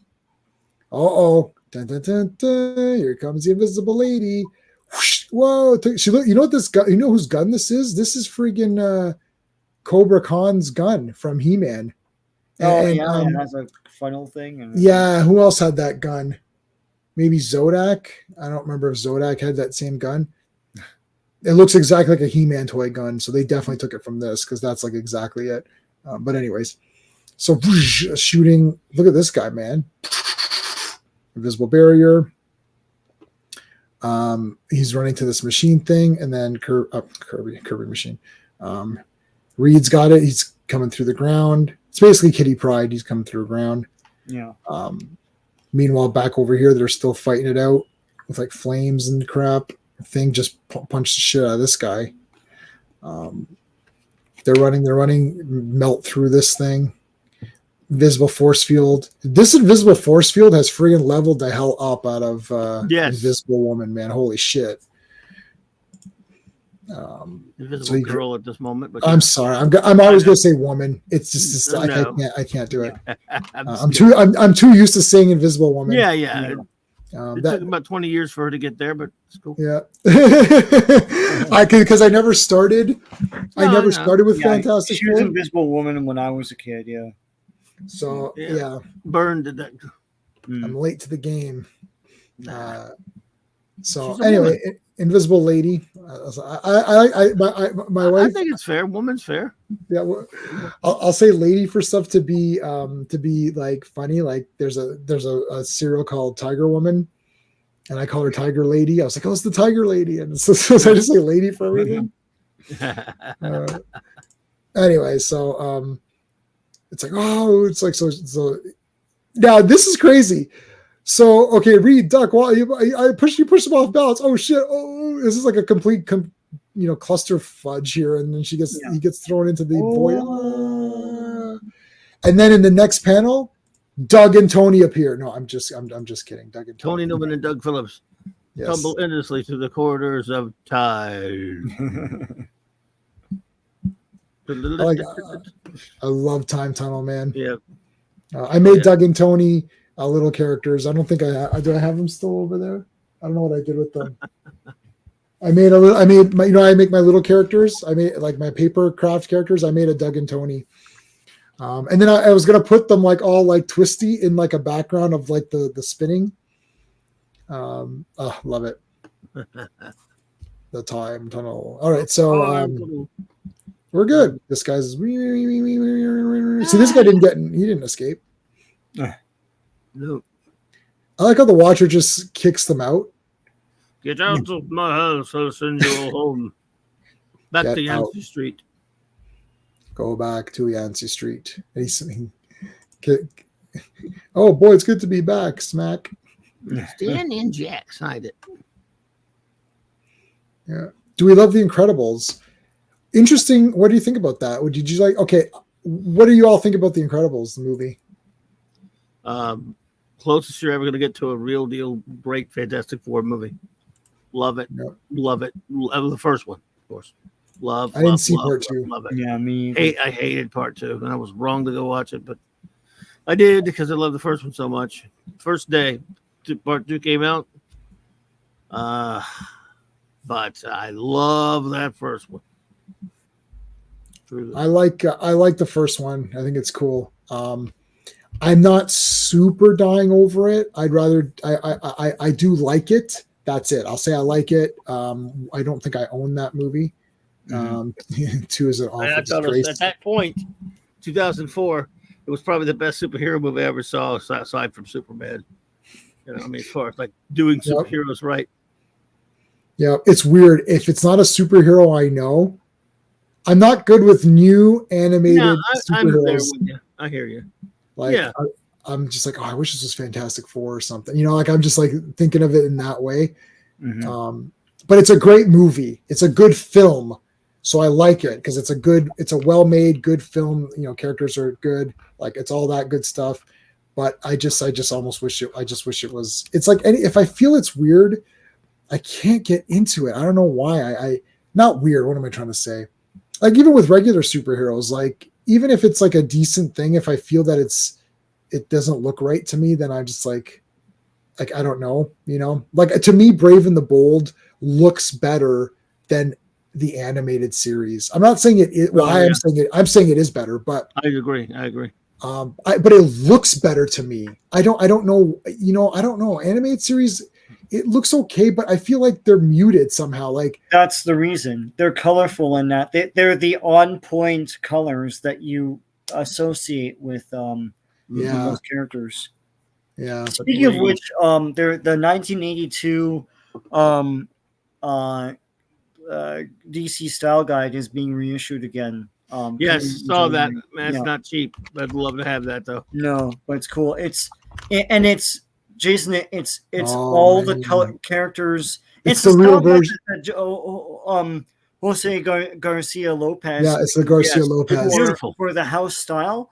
And so everyone would have to go to that binder and see what the colors are, what the design is. Oh my god! And it's the classic. I know. It's so good. And I think Superpowers is based on that binder. Yeah. Which one? What? The Superpowers. Yeah. I mean, that's the real DC. All of it was at that point. I love Garcia Lopez so much. I might get it. And the other book pertaining to Fantastic Four, actually, I'm going to have to break down and get. Did you guys get that Alex Ross Full Circle book? I got that reviewed. That's coming out, a big mega edition with tons more stuff in it. It's going to be about like 60 something bucks. Coming out in October. It's ready for pre-order already on Amazon. It looks pardon the pun, fantastic. It looks great. I must have that because I love that book. I love Alex Ross anyway, except he's an idiot in real life, but I love his work. And this was the best work I've ever seen by him because it was nothing like any of his other stuff. I really enjoyed that book. It was like, wow, we got a real Fantastic Four comic, and Marvel didn't even make it. Yeah. Okay, I've got it. I see it. It's October 1st. It's coming out. It's on pre-order. It looks like look at all the stuff that's in there. I mean, they claim it's like a couple of 80 something or more pages, or like a bunch of more pages to it, and a lot of cool stuff in there. I'm got to get that. Yeah, and that DC guy, like that is the real DC. That is whatever's in that. That's the real DC. Yeah. Real. That is my comfort zone DC characters. The way that Yeah. never do they ever look better than those costumes for me. Mm-hmm. All right, don't adjust your settings. This is the thing. Why does he look like that? Well, we're gonna find out. Clobby, what are the credits on this one? All righty then. Fantastic Four, volume only, number 30. Cover art by Jack Kirby, Chick Stone, and Stan Goldberg. Well, Chick Stone. Goldberg on the colors. Sam Rosen on the inking. Release date, June 9th, 1964. That's great. Let's see. Cover date, September 1964. Penciler, story, pencils, and creating, and all the general creating and heavy lifting by the great king of comics, Jack Kirby. Inker, Chick Stone. Colorist, not credited. Letterer, R.D. Samak. Either editor, but maybe Galactus. I don't know. The dreaded Diablo. Yeah. Wow, looks pretty cool. This story here, there's some really nice art, but it's always been kind of a weird. This story never really worked for me that well. It's definitely yeah, it's a weird one.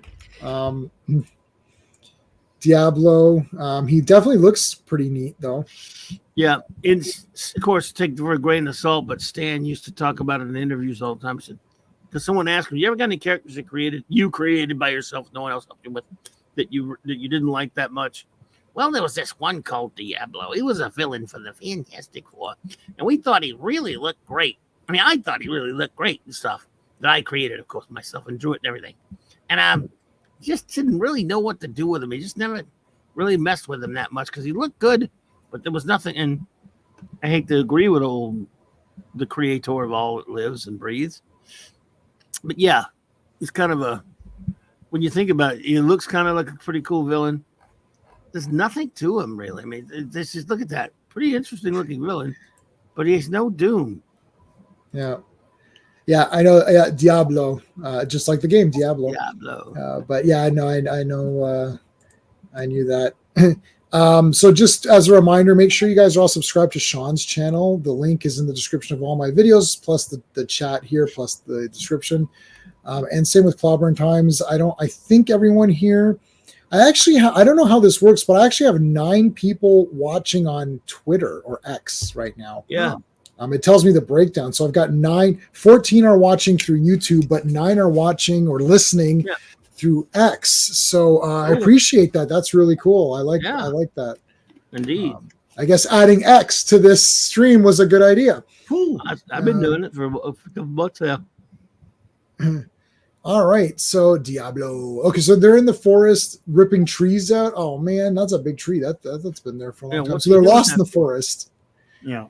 I'm pretty sure, Ben, you shouldn't be doing that, but yeah, you just ripped the tree out of here. So they're in Transylvania or something, or yep.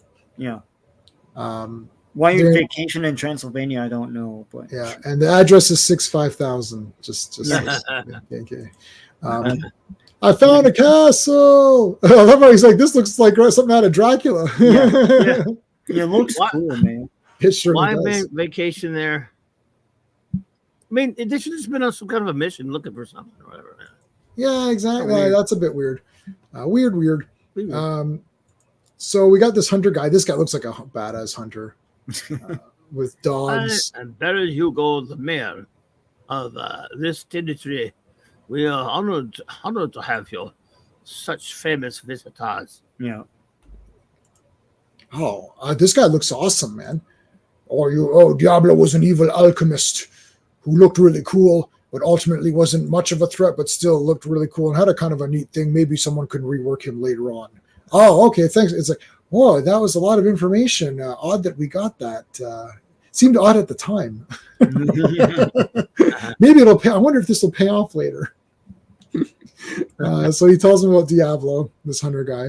I was thinking, like, man, this guy's gonna be awesome, right? And then in the story, I'm like, he's just fraudulent. That's all. There's nothing really happening here. Why did he bother to lock him up all those years? Just because. Well, and they only pay lip service to like he wants to take over the world, but like there's nothing that suggests to me that he can take over the world. He just makes fraudulent stuff that doesn't work. That's because your primitive intellect wouldn't understand chemicals and things with molecular and liquids and stuff, and molecular structures. And so come to me. This dude is he's a wanker. He's a poser, and he doesn't. He only makes Ben look half-assed, like halfway. Yeah, I was like, this is not an improvement. Ben. He didn't turn him back into Ben Graham because he wanted to use this, but somehow in that tweener he still got strength. Yeah. And Ben's all just flies into it. And she's like, okay, good. Yeah, so he hears "come to me, come to me." So Ben travels over and finds this big plug here. It's like a cork. I don't know if on X, if you get video on X. If you don't, we're sharing the comic books panels as we talk about them. So right now, Diablo's trapped in this like kind of like think of like a kind of like sewer system, but that has like a giant like cork made out of like stone that's plugging the entrance. So Thing is actually like pulling it out and releasing the guy, who comes complete with costume. Yes, it's kind of like Hela. Costume. Yeah. Yes. A little bit like Hela. Like Hela, yeah. Yeah, he's Benji. Some good, some nice art by Kirby here, though. Yeah, this is all great. And look, Johnny's not flame on at all. He's normal. Yeah. And then flame on. When he needs it, when he uses it. So. Yeah. Reed had will come to Jesus meet with him. So, Johnny, when you're standing around like on flyer all the time, people get annoyed and intimidated by it. Plus, you're wasting your energy when you might need it. Yeah, it's like, stop it. Stop it. All right, so Ben looks normal. This is really weird. No, so the deal is that he serves him for a year and then he turns him fully human. But since it's not, the chemicals don't really work they work, but only for a short period of time. Right. They're not a permanent thing. Yeah. So that's why he can con people by saying, look, I've got all this gold or whatever. And then you take the gold or money, and then like the next day it turns to dust or it goes away. So it was all fake, but he fools you in the time that he needs to con you. So that's sort of how it works. Yeah. So he is the devil. He tempts them, basically, right? Like take this potion or whatever. Yeah. Yes. Exactly. That's sort of a poser. And look at it. Normal. It's like, oh my god, it's like he looked normal. It's like, Reed's like, let me see this potion of yours because I've been toying with this. And he's like, look, I can make things grow. Blah blah blah blah blah blah blah. Yeah. Wow. See, pal, it's all good. It's like, I don't think so, Ben. I'm really pissed off, and I'm talking in yellow, so that means that I'm really angry. I guess. Oh, yeah? Don't talk to yellow at me. Shouldn't have a fight. He ties him up around the pillar. His leg. So, yeah, he still has his strength and stuff. I guess if you're not fully human, you still have the Thing strength. So he's Bill Gates, yeah. Yeah, I don't get it. Why maybe like half the size. Yeah. All right, so he shoots fire at him. So they're fighting again, and then he throws sandbags on him. So he takes out the flame. Reed unties himself, and Ben's like, "No, leave him alone. Like, leave Diablo alone. He's with me." It's like, all right, fine, Ben, you have it your way, and they take off. The thing is, they go back and forth with whether or not Ben wants to turn back, because we just saw him smash, like a cure from Reed. Yes, last week, and it's like, I don't know. Right. You're going back and forth on this crap. It's like, just pick a thing. You're sad that you're the Thing, or you're not. I'm thinking Ben is that Ben is thinking that the potion can turn them back and forth, maybe. Well, that's what he wanted say before. That here. They don't say that. They here. said it the other one, but not this one. Yeah, they don't say that. They don't say that here, no. Well, he also uses Alicia as an excuse, but then again, he used that as an excuse last time the other way, saying that she doesn't care who who Ben is. I think at one point he came to the realization she likes Ben as the Thing, so he's staying as the Thing. Right. But now he's like, I'll be a normal Ben for Alicia. It's like, make up your mind, dude. Like, anyway. Yep. Yeah, make up your damn mind. So Diablo offers all these miracle cures and all these great things. Everyone's buying into it. Snake oil. Yeah. Snake oil. Sue, Johnny, come here quickly. It's like, so now before he left, he grabbed some of the chemicals. Reed grabbed he stole some of the chemicals. And he's running some tests on them. He's like, Diablo stuff is fake. It looks good for a bit, but then it turns to crap and Ben's in real danger. Ben wanders in during this meeting of supervillains. Like that, but that's his power. That he makes like shoddy stuff and it doesn't work very well. That's his thing. Like he looks awesome with his costume, but like he just makes kind of like crappy stuff. That's it. What does that say about me? I don't know. What does it say? It says you can shit in my mouth.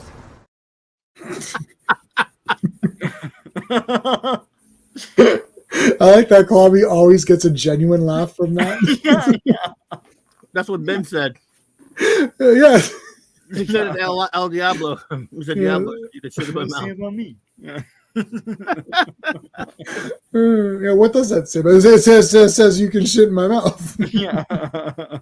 I like how he stutters while he's saying it. Yeah, it says you can shit in my mouth. Yeah. I love that.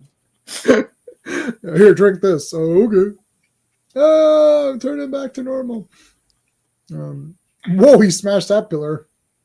And Diablo's going down now. Wait a minute, back, you lumbering fool. Ben was such an idiot. Yeah. Well, I don't know. Yeah, so like the bomb-proof dome doesn't really work. The wonder chemicals fail. The youth elixir doesn't work.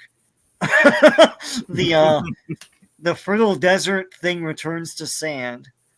And then they come to the conclusion that because he makes shoddy stuff, he's trying to take over the world somehow with shoddy stuff, badly made stuff. I don't know. He's trying to, so it's like maybe you have to keep buying the chemicals from him. That's the thing. Like he gives you one for free, and then you have to keep buying from him for I don't know. They're using brand X.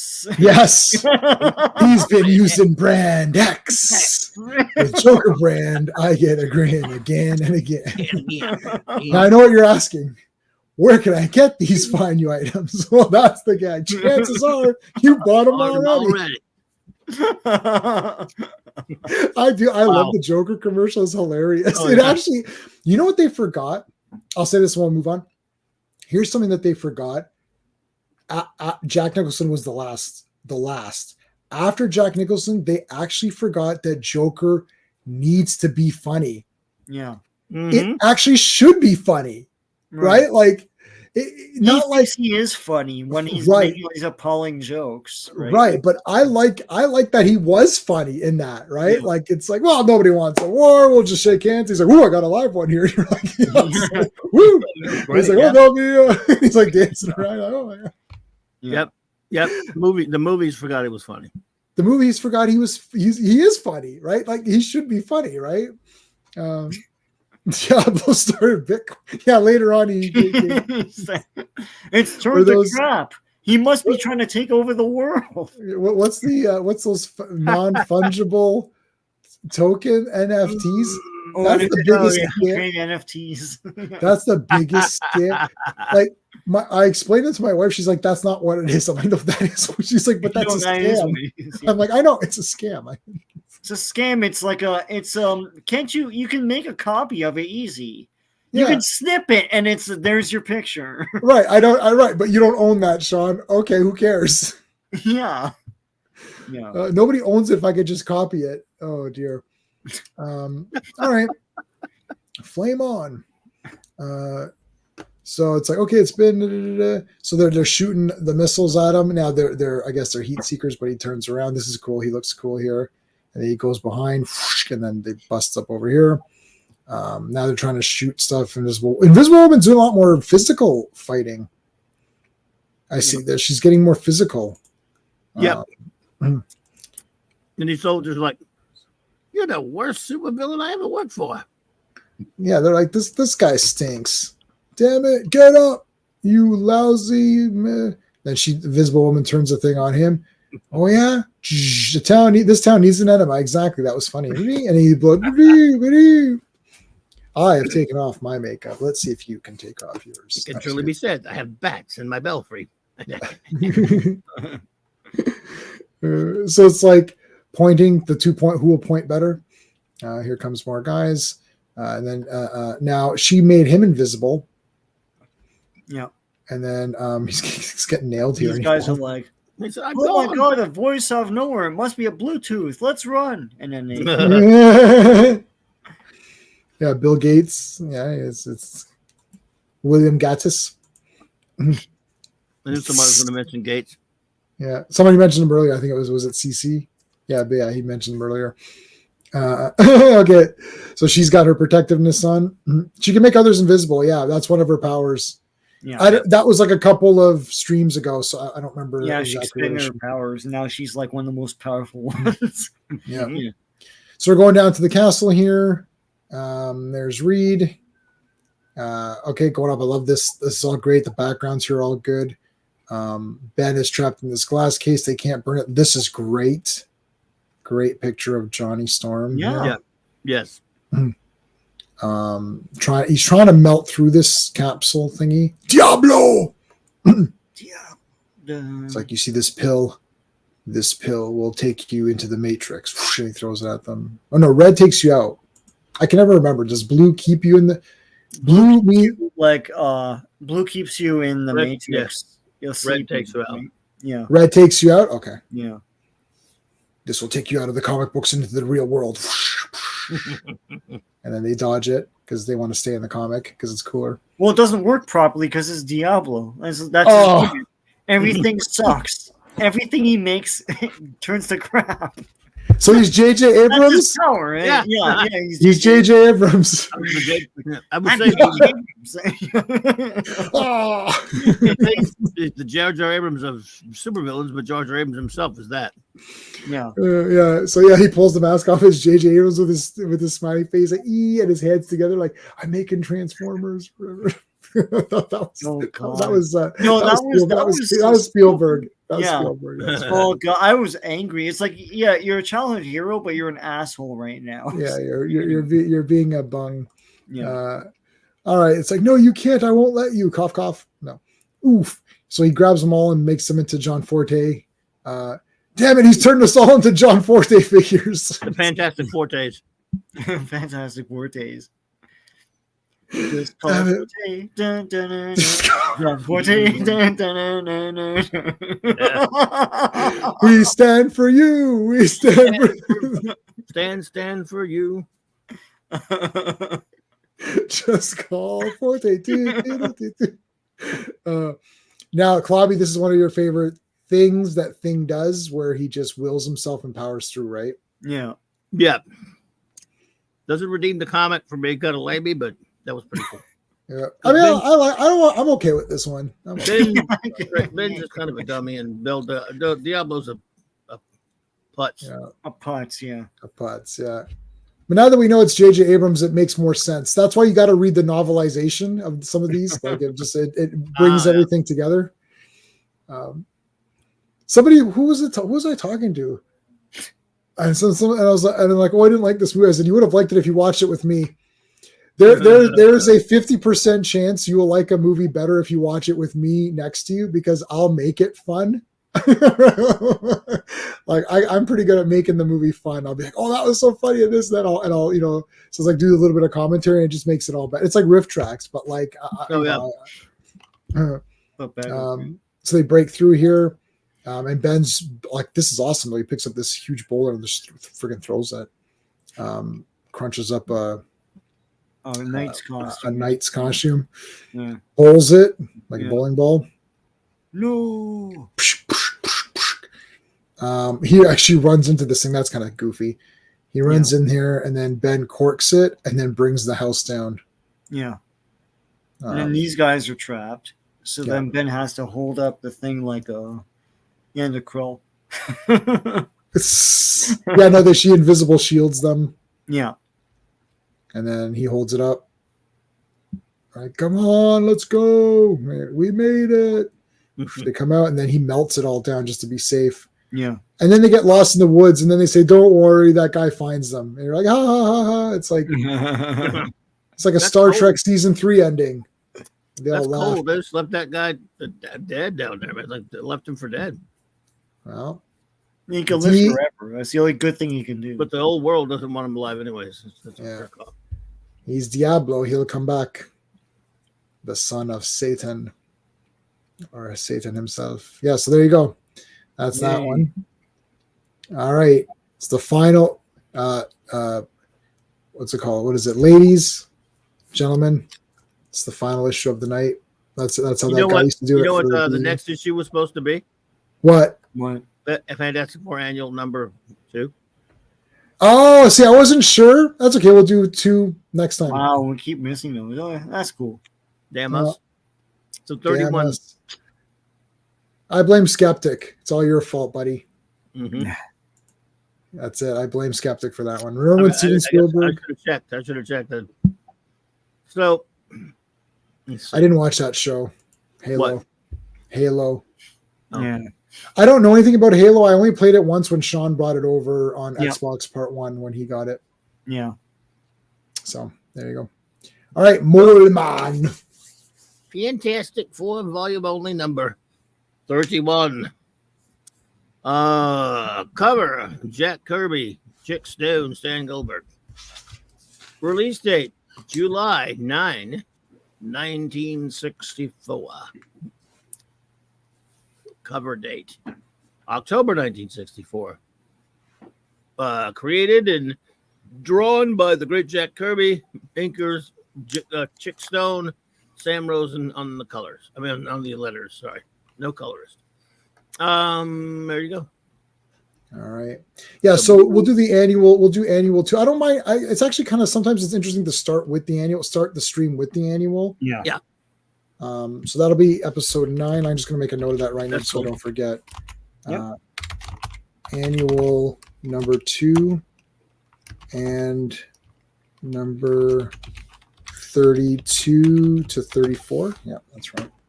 I just want to make a note so I don't forget. Okay. All right.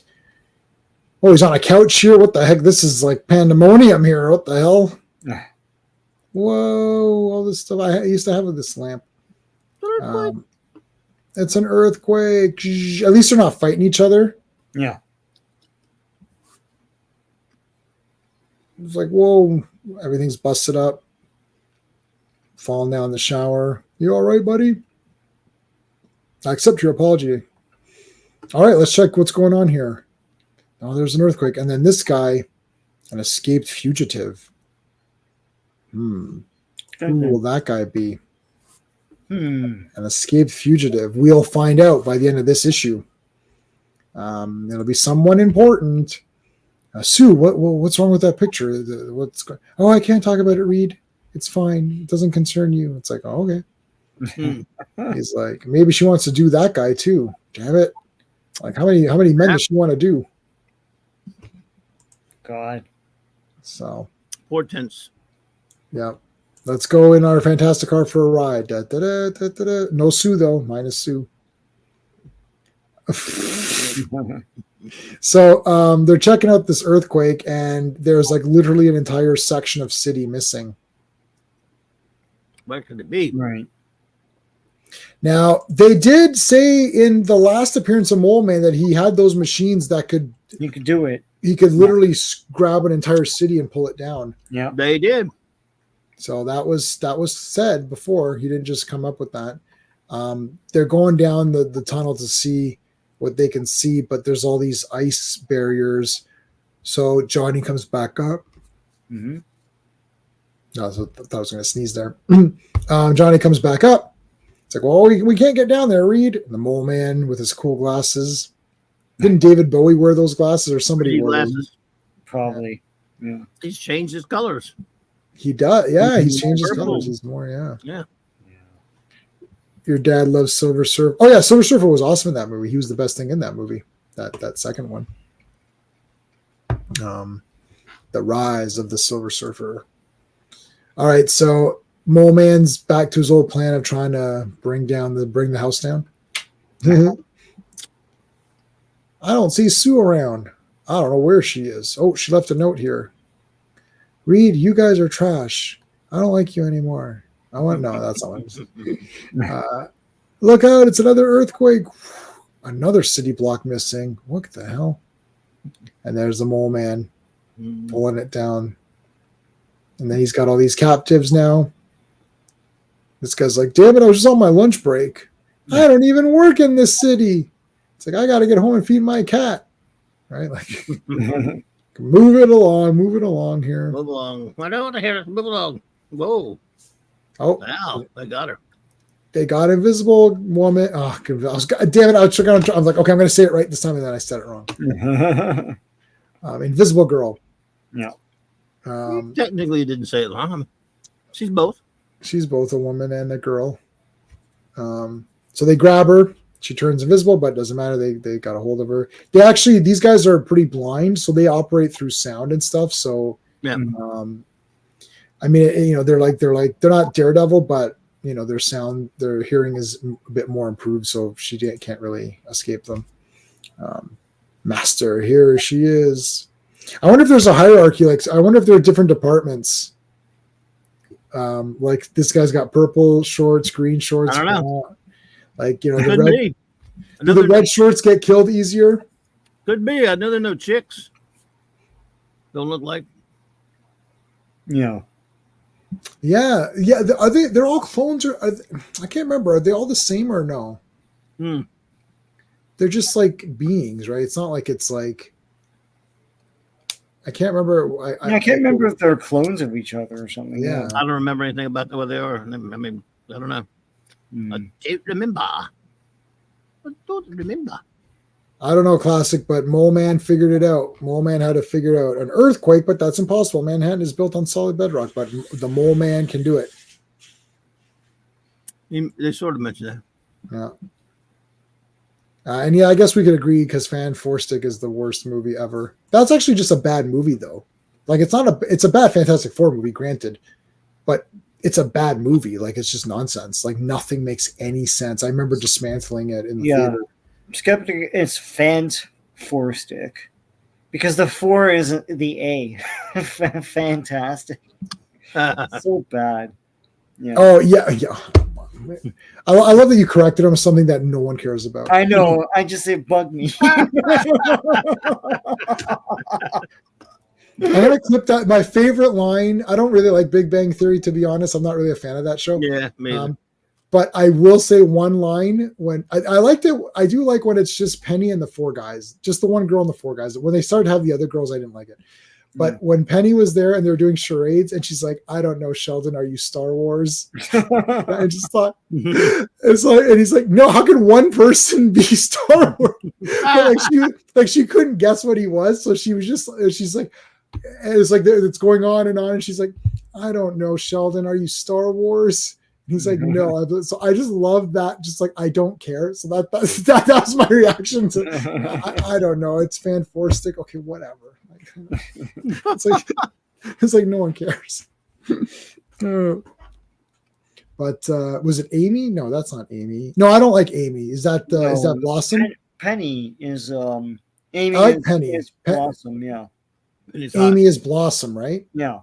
Yeah, I don't like. I hate that character. She's the worst. she's a super loser nerd too, but she makes fun of Sheldon. It's like, I'm sorry, you're a loser. You're more of a loser than he is. So why are you making fun of him?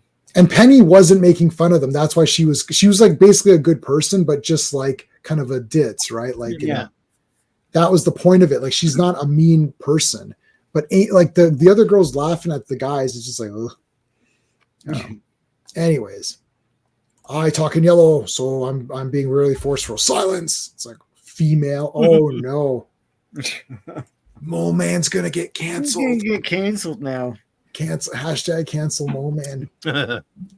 Let's see our poll while we're at it. He said, "Where the white women at?" Thinker Puppet Master have 35%. Red Ghost has 24%. Diablo has 12. Mole Man has 29. I'm going to end the poll right there at 17 votes. Diablo I voted Mole Man. Mole Man. Me too. He's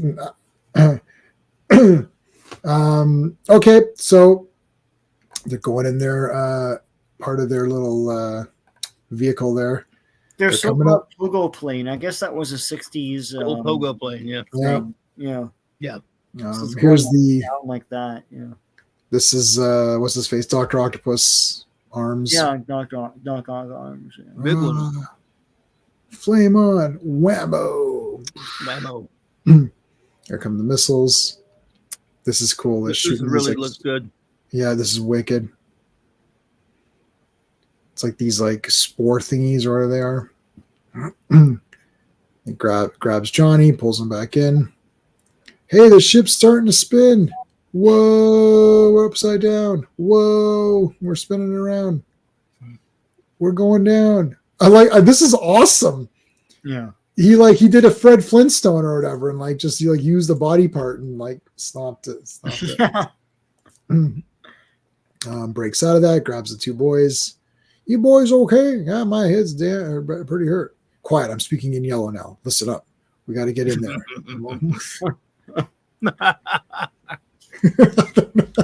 Yellow. I don't know why. I can't wrap my head around why. Like nowadays. Yeah, like one of them's like nowadays, like Deadpool. I know, Clubby, you're not reading any Deadpool comics, but Deadpool always speaks with yellow and black, right? Okay. And like in the comics, in the comics, it's always yellow. He's always had yellow with black, and like not Thing, or I don't know, like Damian Hellstrom will have like a flame around his, or Ghost Rider will have a flame around his speech bubble or whatever, right? But like this is just so random. Rorschach always had his kind of squiggly. Yes. Was heard this low monotone voice. Yeah. He's like Eddie Moore without the accent. Yeah. Alan Moore, that nutcase. Yep. Are you crazy? Is that your problem? That's my favorite line in that. After that guy says, after Lopan does that huge speech, it's like, or go to the nut. What does he say? Or get sent to the nut. Or go to the psycho ward, whichever comes first, right? Whichever comes first. Yeah. That whole dialogue is crazy. Are you crazy? Is that your problem? You were not put in this world to get it, Mr. Button. This really pisses me off to no end. Yeah, that's good too. You weren't put on this plane to get it. We're not back in half an hour. Call the president. Call the president. One of the greatest movies ever made. You gotta watch Once Upon a Time in Hollywood because Kurt Russell does the I'll just say Kurt Russell does the narration. No, in Once Upon a Time in Hollywood, Kurt Russell is in the movie, but he also does the narration. It starts off and it's Cliff, and so it's Leo DiCaprio and Brad Pitt, and Leo DiCaprio's meeting what's his face, Pacino, and he's like, "Oh, you brought your friend." He's like, "Oh, he's my stunt man. He's driving me around." He's like, "Because my car's in the shop." And then the movie quickly pauses, and Kurt Russell's like, "That's a big fucking lie." It's like he lost his license on a drunk driving thing. Now now Brad Pitt drives him everywhere, and then it goes right back. You're like, "What the hell was that?" It was just so awesome because it just super pauses quickly, and then Kurt Russell's voice comes like, "That's a big fucking lie." It's great. Oh, it's great. Anyway, Mole Man has gotten Mole Man's got gunpoint on them. Reed grabs this light post or whatever. But we're the ones who will oppose you. But it's like, I'll shoot Invisible Girl if you mess with me. What is this thing? Oh, this is the thing that he's going to press to that's his controlling device in his hand to bring down the cities and all that. Right. So now he pushes them up. Yeah, the gravity thingy. Yeah, so he can reverse it. Uh-oh. There's the Avengers. That's cool. But oh my god. I like how they all go to action. We always have to have a conflict. We'll take it from here. It's like, well, no, wait, guys, I didn't finish. And they're like, men of action. And women of action. And woman of action. There's I don't even think she's there. Yeah. This is the way it always should be. If they should defer to the FF. Nowadays, the FF gets no respect from Marvel and hierarchy or anything like that. So the Avengers will be able to push them around in modern comics probably, but this is they know that the FF is, big boys, big daddies on the block because they were there first. Yeah, that's when there was respect for those characters. So Avengers, I'm not like they're like, okay, we can take it from here, guys, no problem. But then Reed's like, no, hey, wait a minute. He grabs Thor, and Thor's like, you better have a good reason for it's like, oh yeah, my reason is so good. I'm going to talk in yellow and tell you the reason. And then Captain America's like, I'll see your yellow talk and talk yellow myself thing. It's looking for you. And then they're like, okay, guys, we need to calm down. Let's all talk in white now, in white bubbles. Like this is getting out of hand. Love it. I'm obsessed with the colors. I'm like, he's I yellow. don't think they did that anymore. No, they don't do it. Oh no, only certain characters like Daredevil. Deadpool always is in yellow. Yeah. Oh, that's funny. All right. So they talk. It's like, okay, he's got Sue hostage. So then they quickly Kirby machine time. Well, they give him an ultimatum: if you don't wrap this up in 24 hours, we're stepping in. Right. So he's going to make a Kirby machine here. Since when are you the boss, Thor? Yeah, Thor. You're the boss of me. And then it's we need a montage. Montage. Yeah. It's like making the thing. So it looks like a metal detector, but it's a Sue detector somehow. Right. Yeah, why not? He converted it. There she is. She's down there. Human Torch just melts the shit out of it. Yeah. I've got this other Kirby machine as a backup. It'll help us go down. They come down with it. This is bloody awesome, actually. There's a lot of cool shit going on. I have Kirby football helmet, man. Oh my god. Mm-hmm. Stops all concussions. Comes down, goes down the tubes here. Danger, danger. Uh-oh. Wait a minute. My Robbie the robot's saying danger. Danger, Will Robinson. And Mole Man's like, quick, get on your Kirby cycles and attack.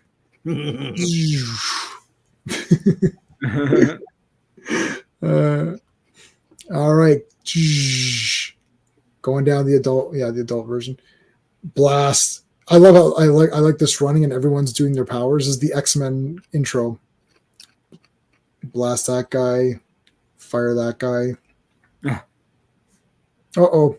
I warn you, Human Torch. I will press buttons on this Kirby machine and they'll do things. Yeah, go ahead. I can fly around these Kirby pellets.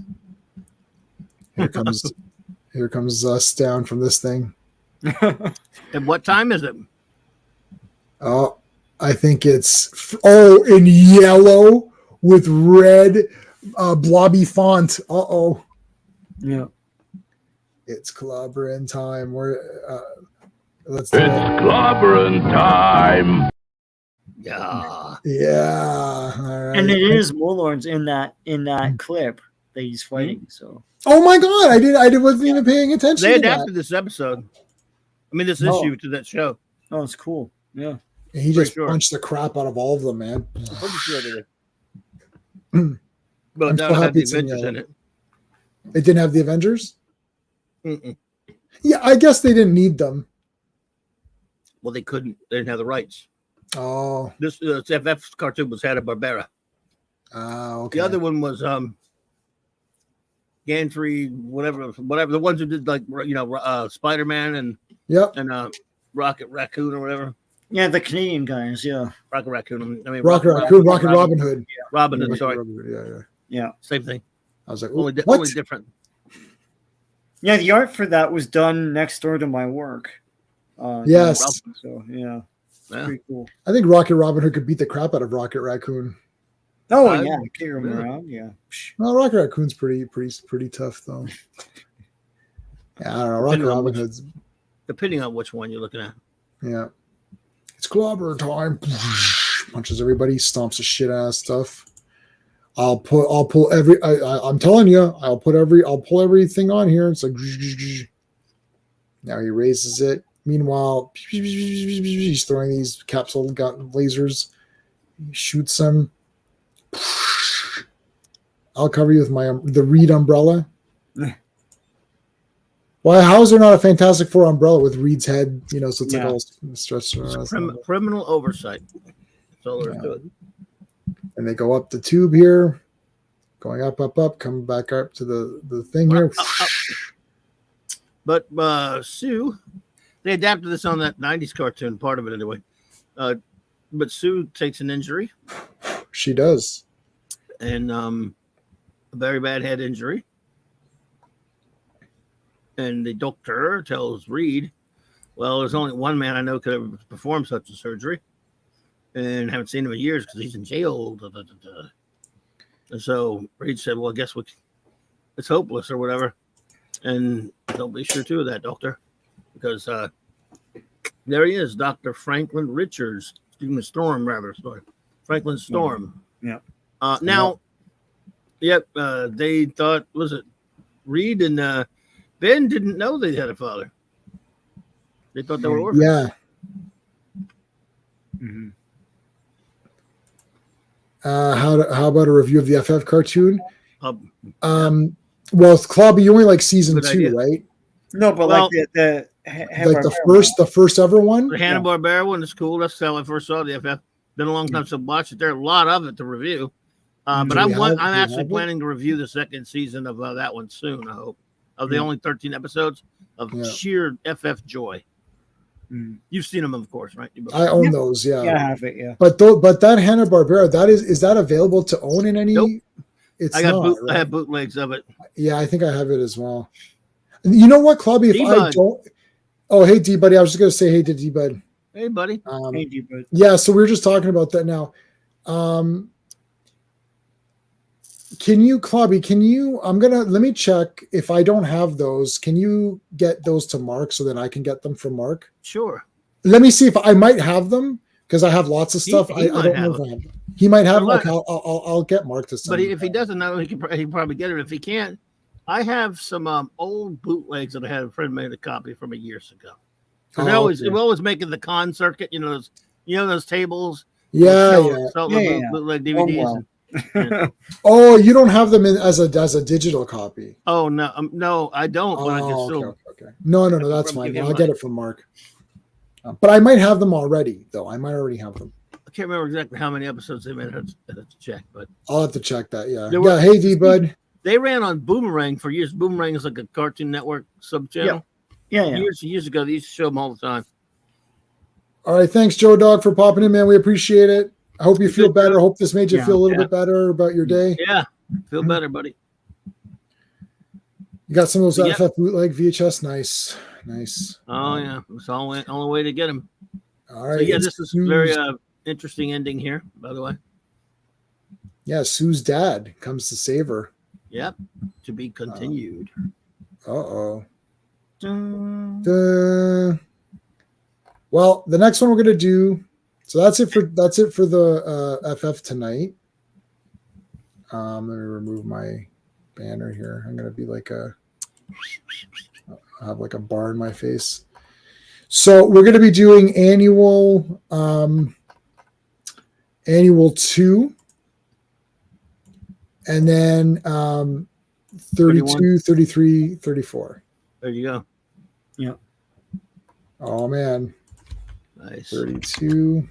Annual 2 is something special.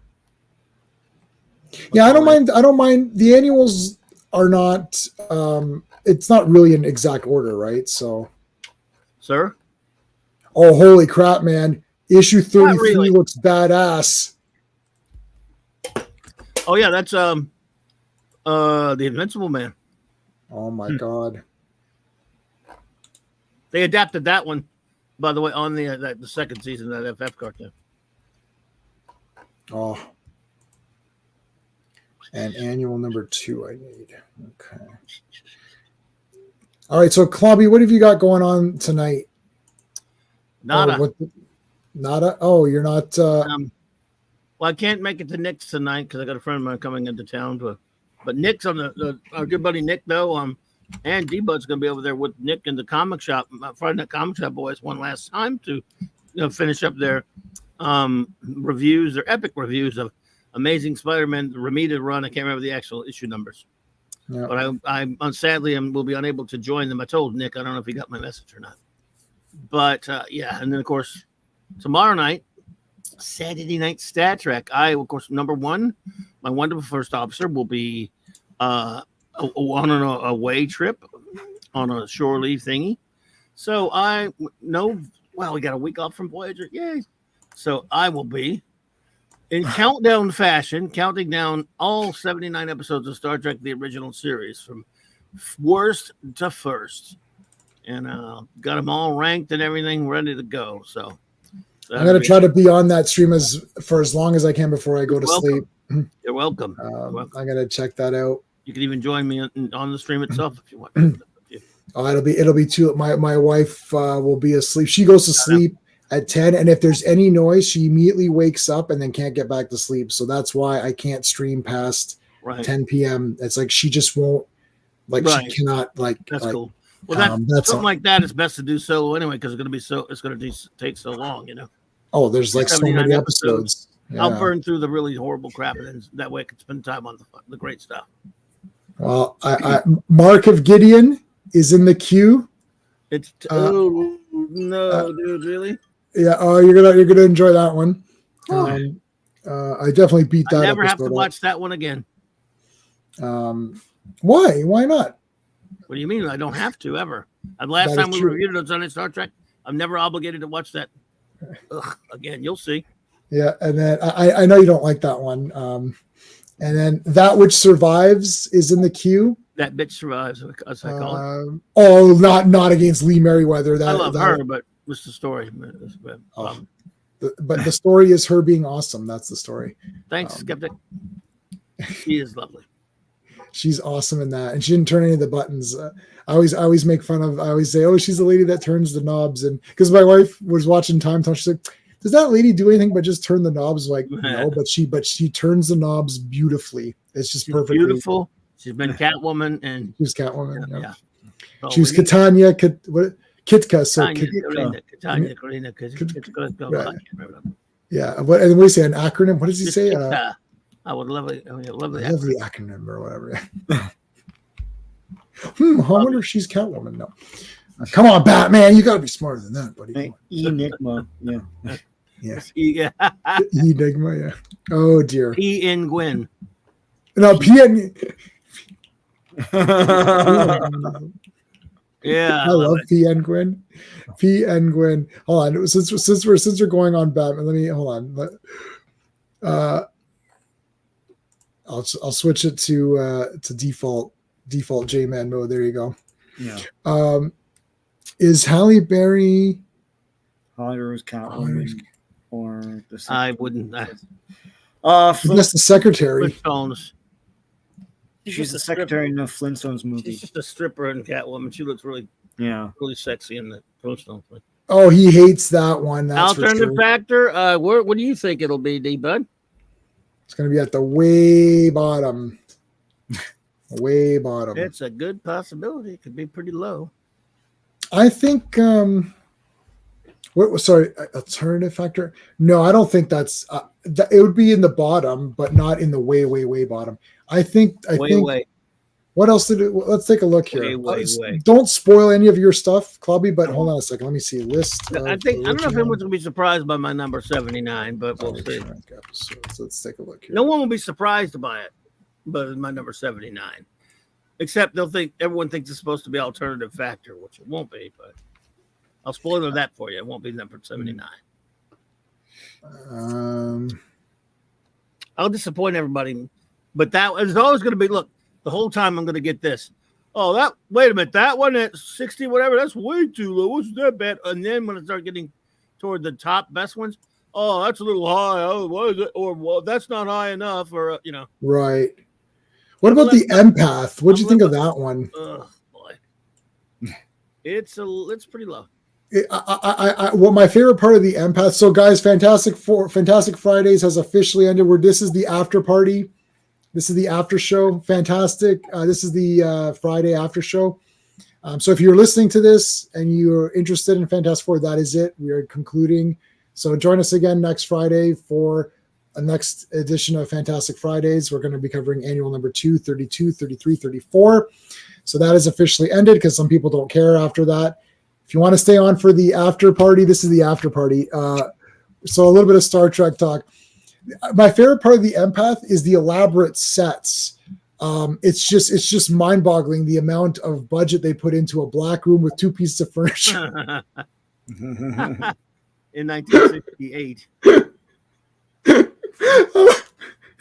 There's a couch. I'm like, what the hell is this? Yeah. I'm like, is this the set? It's like, oh, this is a laboratory experiment. No, it's a couch. They're sitting on a couch. But when McCoy, hypos them both, that is cool. Like where he's like, oh, I'm gonna. Some of that's okay. Some of it, that's cool, man. I mean, it's not Mark of Gideon. When you get to Mark of Gideon, dude. Well, just because nothing in Mark of Gideon made any sense, I don't know why you're upset. It's like, yeah, no, it's in the queue. I watch it. It's in the queue for me to upload. Okay. Oh, it's brutal. That's so bad. But you know what? Again, I forgot. See, Mark of Gideon, the first whole part, I was like, oh yeah, this is cool. Yeah. What's going on again? I was like, oh yeah, because he's on that other ship by himself. Yeah. He thinks the Enterprise is deserted. That's all cool, but it's so cool. As soon as you find out what's going on, you're like, oh my God. Yeah. The second they explained it, it's so dumb. And where do you get the Lights of Zatar? Oh. I watched Lights of Zatar today. I watched it this morning. Does this ring a bell?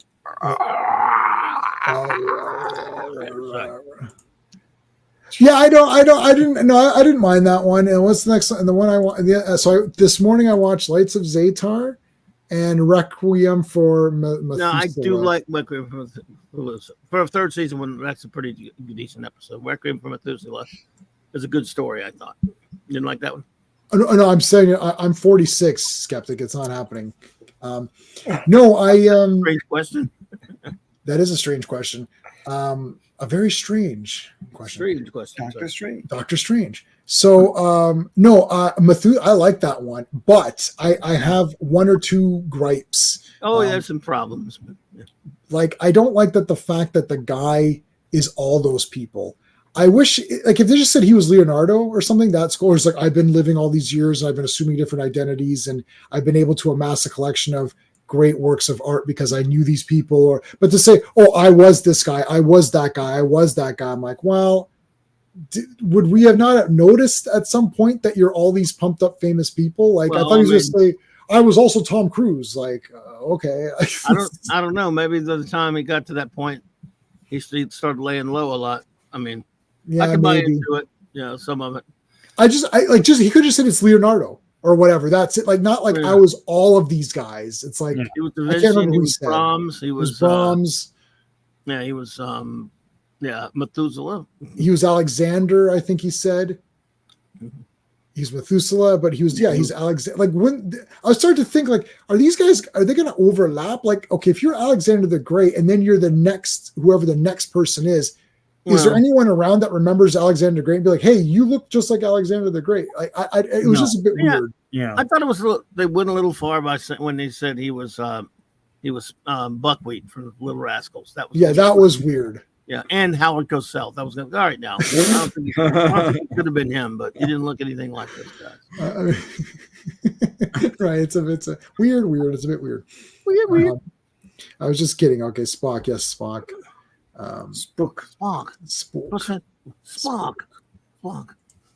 What else? I think my worst one is Way to Eden, but I'm not sure yet. Stepping out to Eden, yay, brother. It's a charmer, isn't it?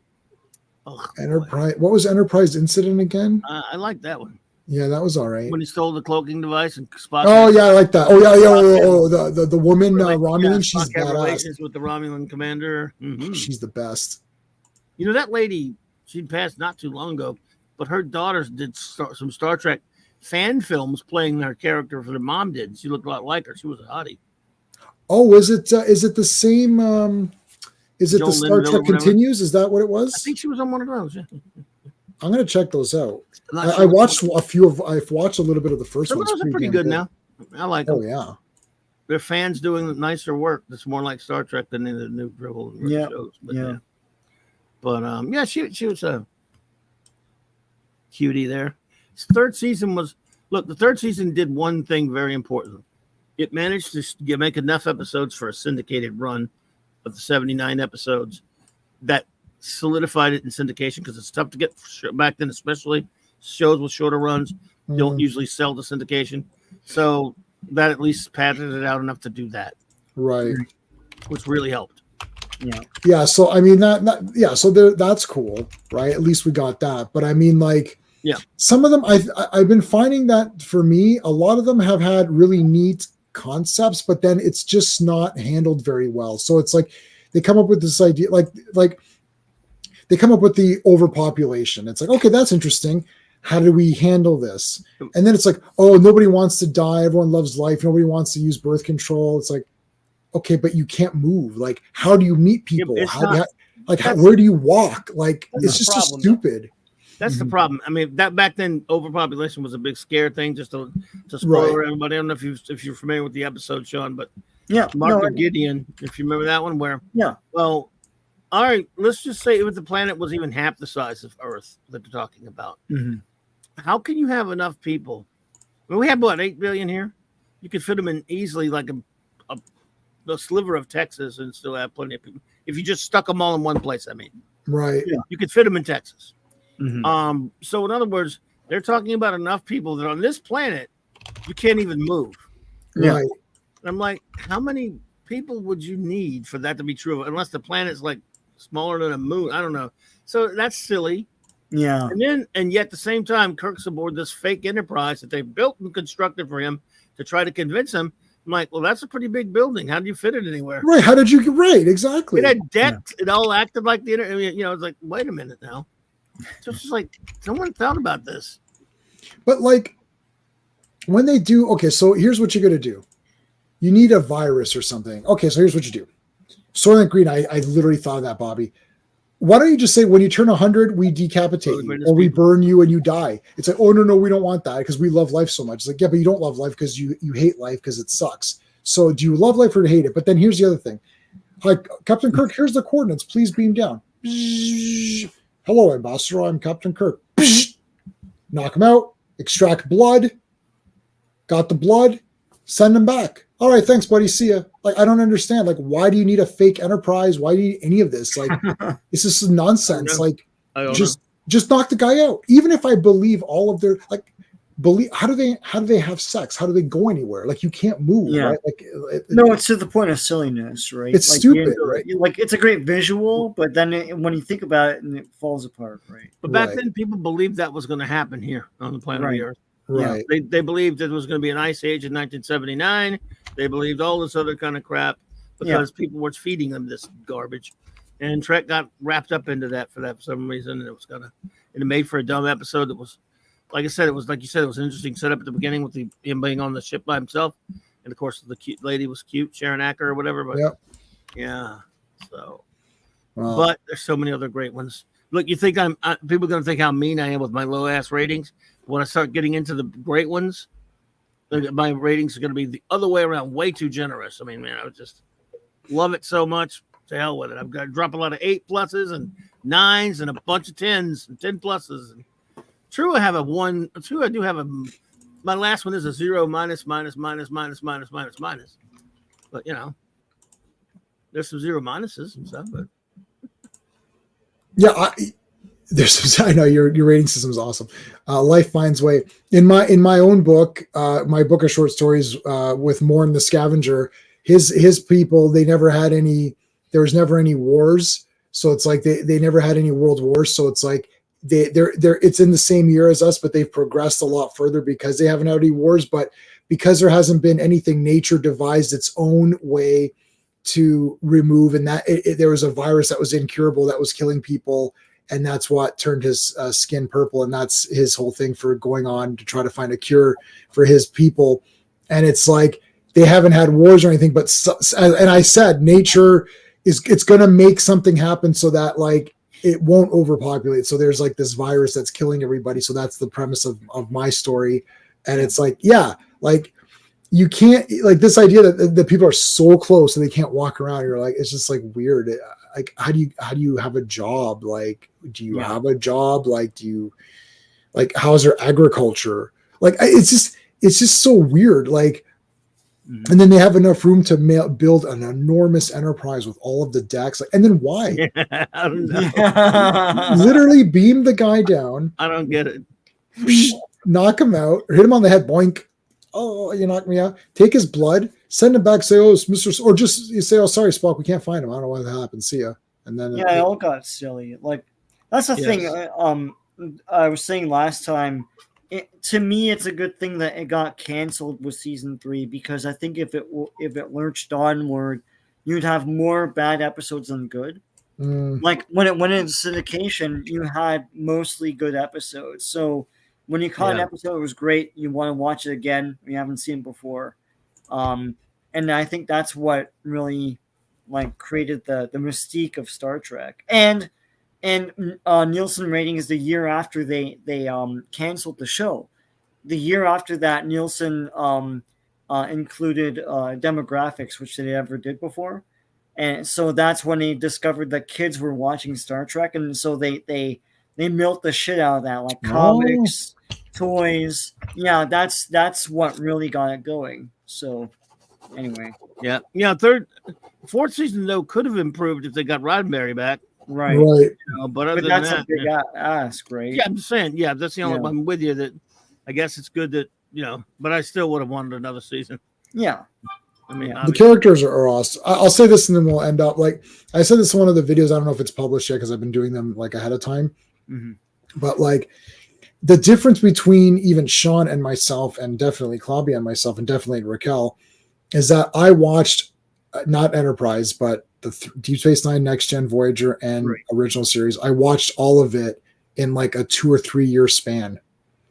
Right, like I just consumed it's like what I did with Doctor Who. Like after we watched a couple of episodes of Eccleston and a couple of Matt Smith episodes that were on, my wife and I were like, wow, this is a really great show. And then I watched a couple of Colin Baker episodes because it was on YouTube. I watched I was like, well, this is really good. Then we said, let's just stop right there. And we went back and started from Tom Baker and watched the entire thing. Nice. And then caught up. And then once all of Pertwee's had come out on DVD, we went back and watched all of John Pertwee. Yeah. Then once I collected whatever I could for 1 and 2, we watched 1 and 2. So we watched 4 to 11. Then we watched 3. Then we watched 1 and 2. That's how we watched it. And then I started Doctor Who with the last season of Matt Smith as new.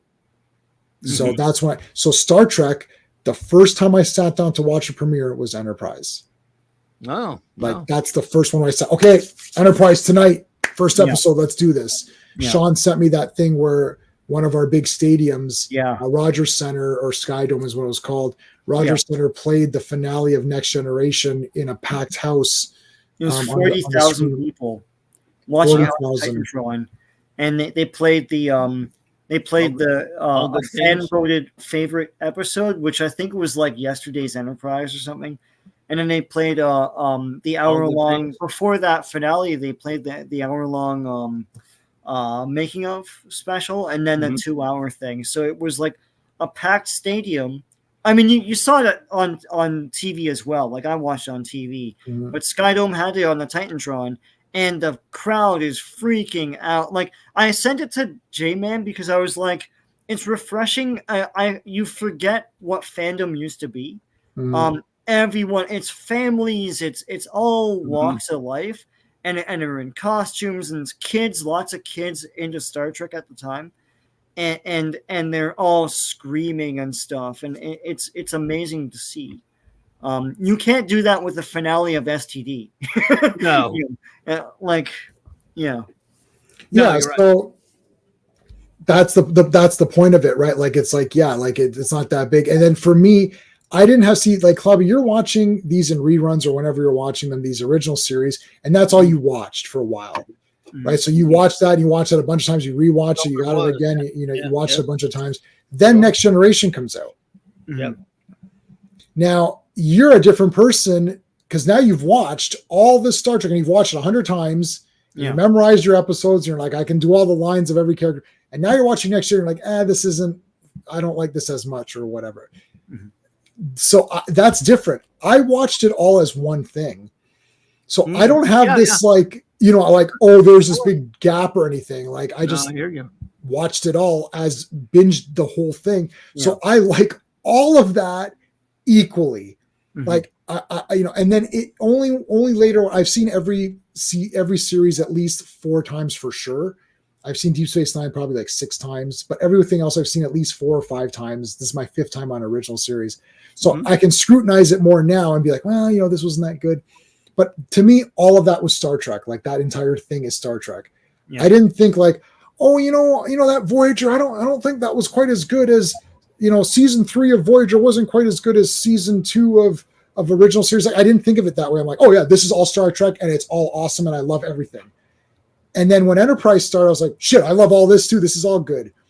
So only season 3 of Enterprise, I was kind of like, but now I've seen them also. Like it's like, what's something that I'm more into?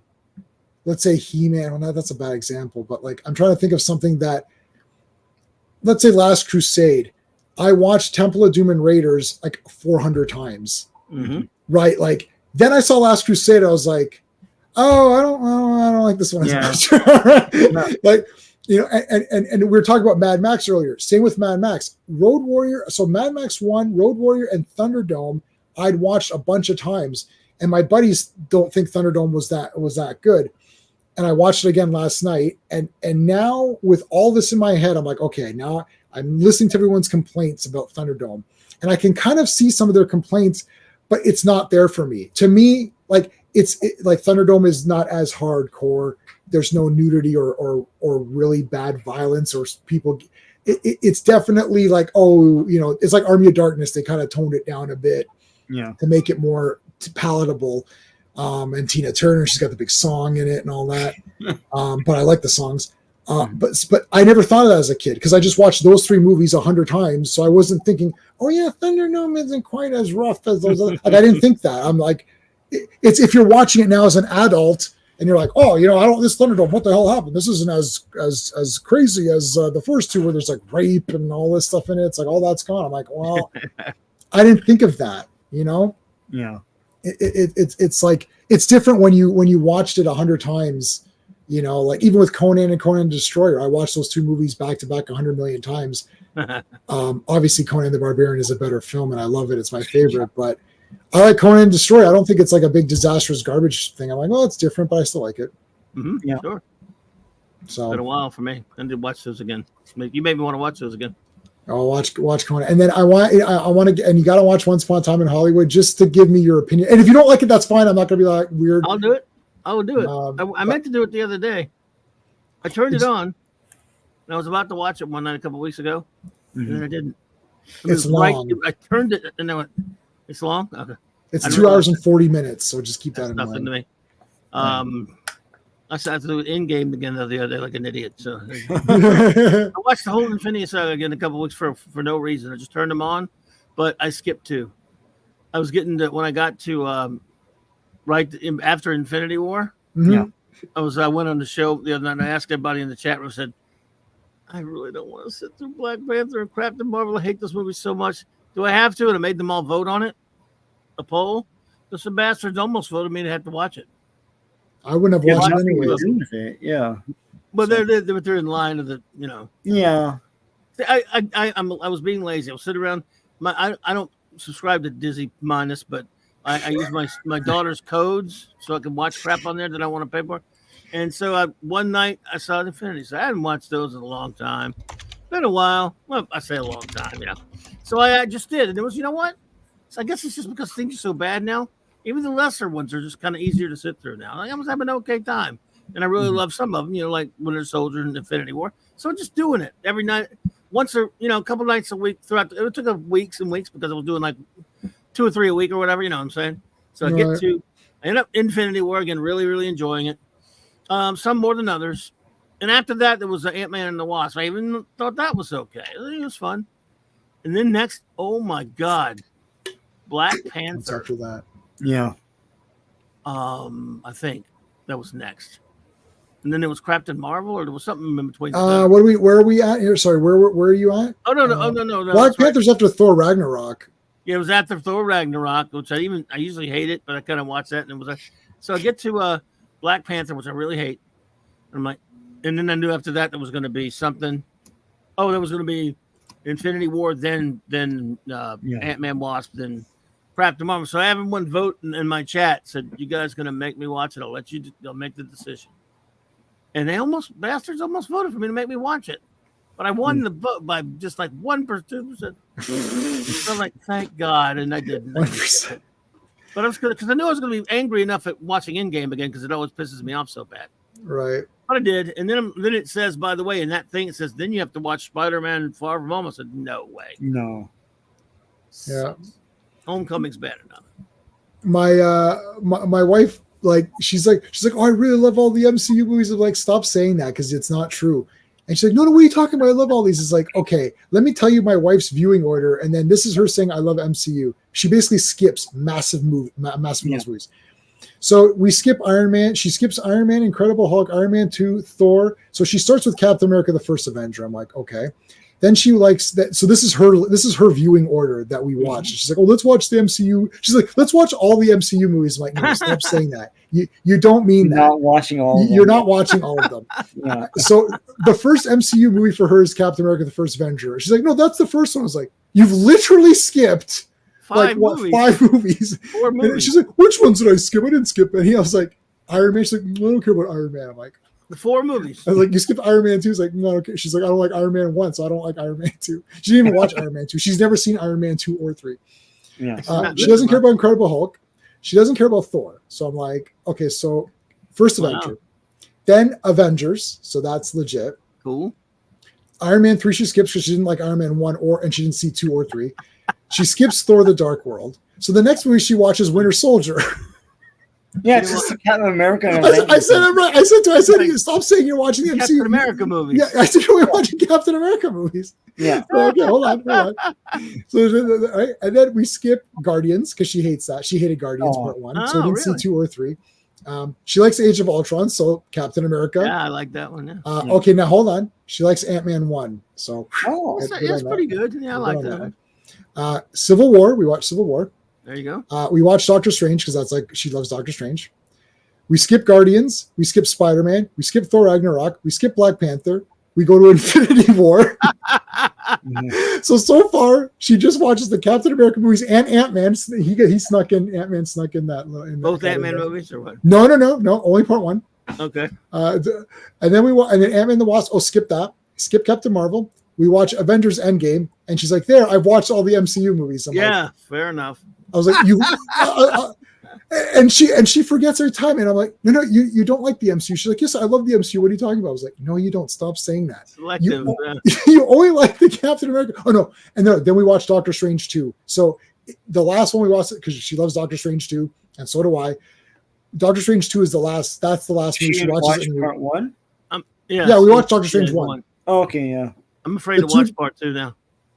Yeah, it's whatever. I love Part 2. I watched it one time, and every time I think about the whole movie, it makes me mad. So if I watch it again, I'm not get upset. Yeah, I don't know. It makes people mad. I don't know why. It's all magic use. They kill great characters like Reed Richards, even in Black Bolt and all this stuff. It's not the real. It's not the real. You know what the worst thing about that movie? That was what they did. It and WandaVision did to Wanda. That's what I hate the most. Right. Well, she But did it's become good. a villain in. The only thing that's good really is some of the fun visuals with Doctor Strange doing Doctor Strangey type stuff. He does Doctor Strange stuff the whole movie, like when he goes like whoosh, and turns into Doctor Strange. Yeah, that's what I'm saying. cool. That's cool stuff to watch. Yeah. Yeah, and Wanda's cool. Yeah. They made her a villain. That's in the comics. Yeah, and that was bad in the comics. But I've always one that hated it in the comics. John Byrne, Jesus Christ, he does great. Dark Phoenix, great, right? Then he does it to Wanda. Then he does it to Sue Richards. I'm like, would you stop redoing Dark Phoenix, please, for the love of God? But yeah. That's exactly what I said. All right, guys, we're gonna end it off. Friends. Clobby had the last word, saying that he hated what Byrne for doing all that trash. So there you go. Thank you. Yeah. Sean, what you got going on your channel? And then we're gonna end up tomorrow. J-Man and I are going to a pulp show, so I hope to do a video. Hey, from I that. go. I'm excited. J-Man's excited. This happens once a year here in Toronto, and we plan for it. And we anticipate it, and then the day comes. and then it's just awesome. It's true. It's like in January, it's like I really want to go to the pulp show, but it's not till June. God. My wife wants to go every time. She went once with us.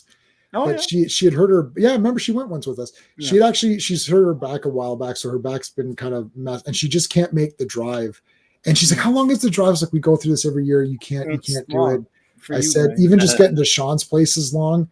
For her, for me, it's like Steve's coming, so Steve and I just bitch about movies the entire time ride there. So it's easy. But like but she's like, oh, so I got a list of what she wants, and so they had an original issue of The Strand with like PG Woodhouse and Agatha Christie stuff. And like, oh my god!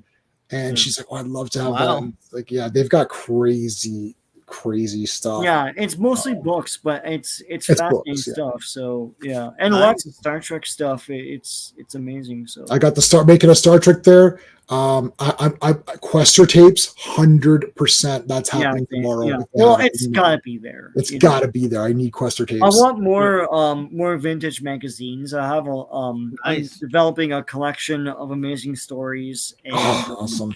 Yeah. So wow. No, I got to finish all my Lynn Carter. I'm getting my Lynn Carter stuff. After I read that Tower on the Edge of Whatever, a time, I can't believe it. It's like they get to Lynn Carter's awesome. Yeah, you should read the World's End books. Yeah, I'll get those. Somebody's already on my group mentioning those. I did so the Facebook group for Lynn Carter. I saw their banner. I was like, this banner's awful. So I redid their banner just because I was like so upset over their banner. I'm like, this banner sucks. So I made them one. So anyway. Yeah. All right, cool guys. Well, thank you guys. Thank you to the chat and the Legionnaires. We'll see you on Monday for the Legionnaires. Good night, everybody. Good night. Hey friends, you've just been listening to J-Man, and he is the smartest person who ever lived. So make sure you like and subscribe.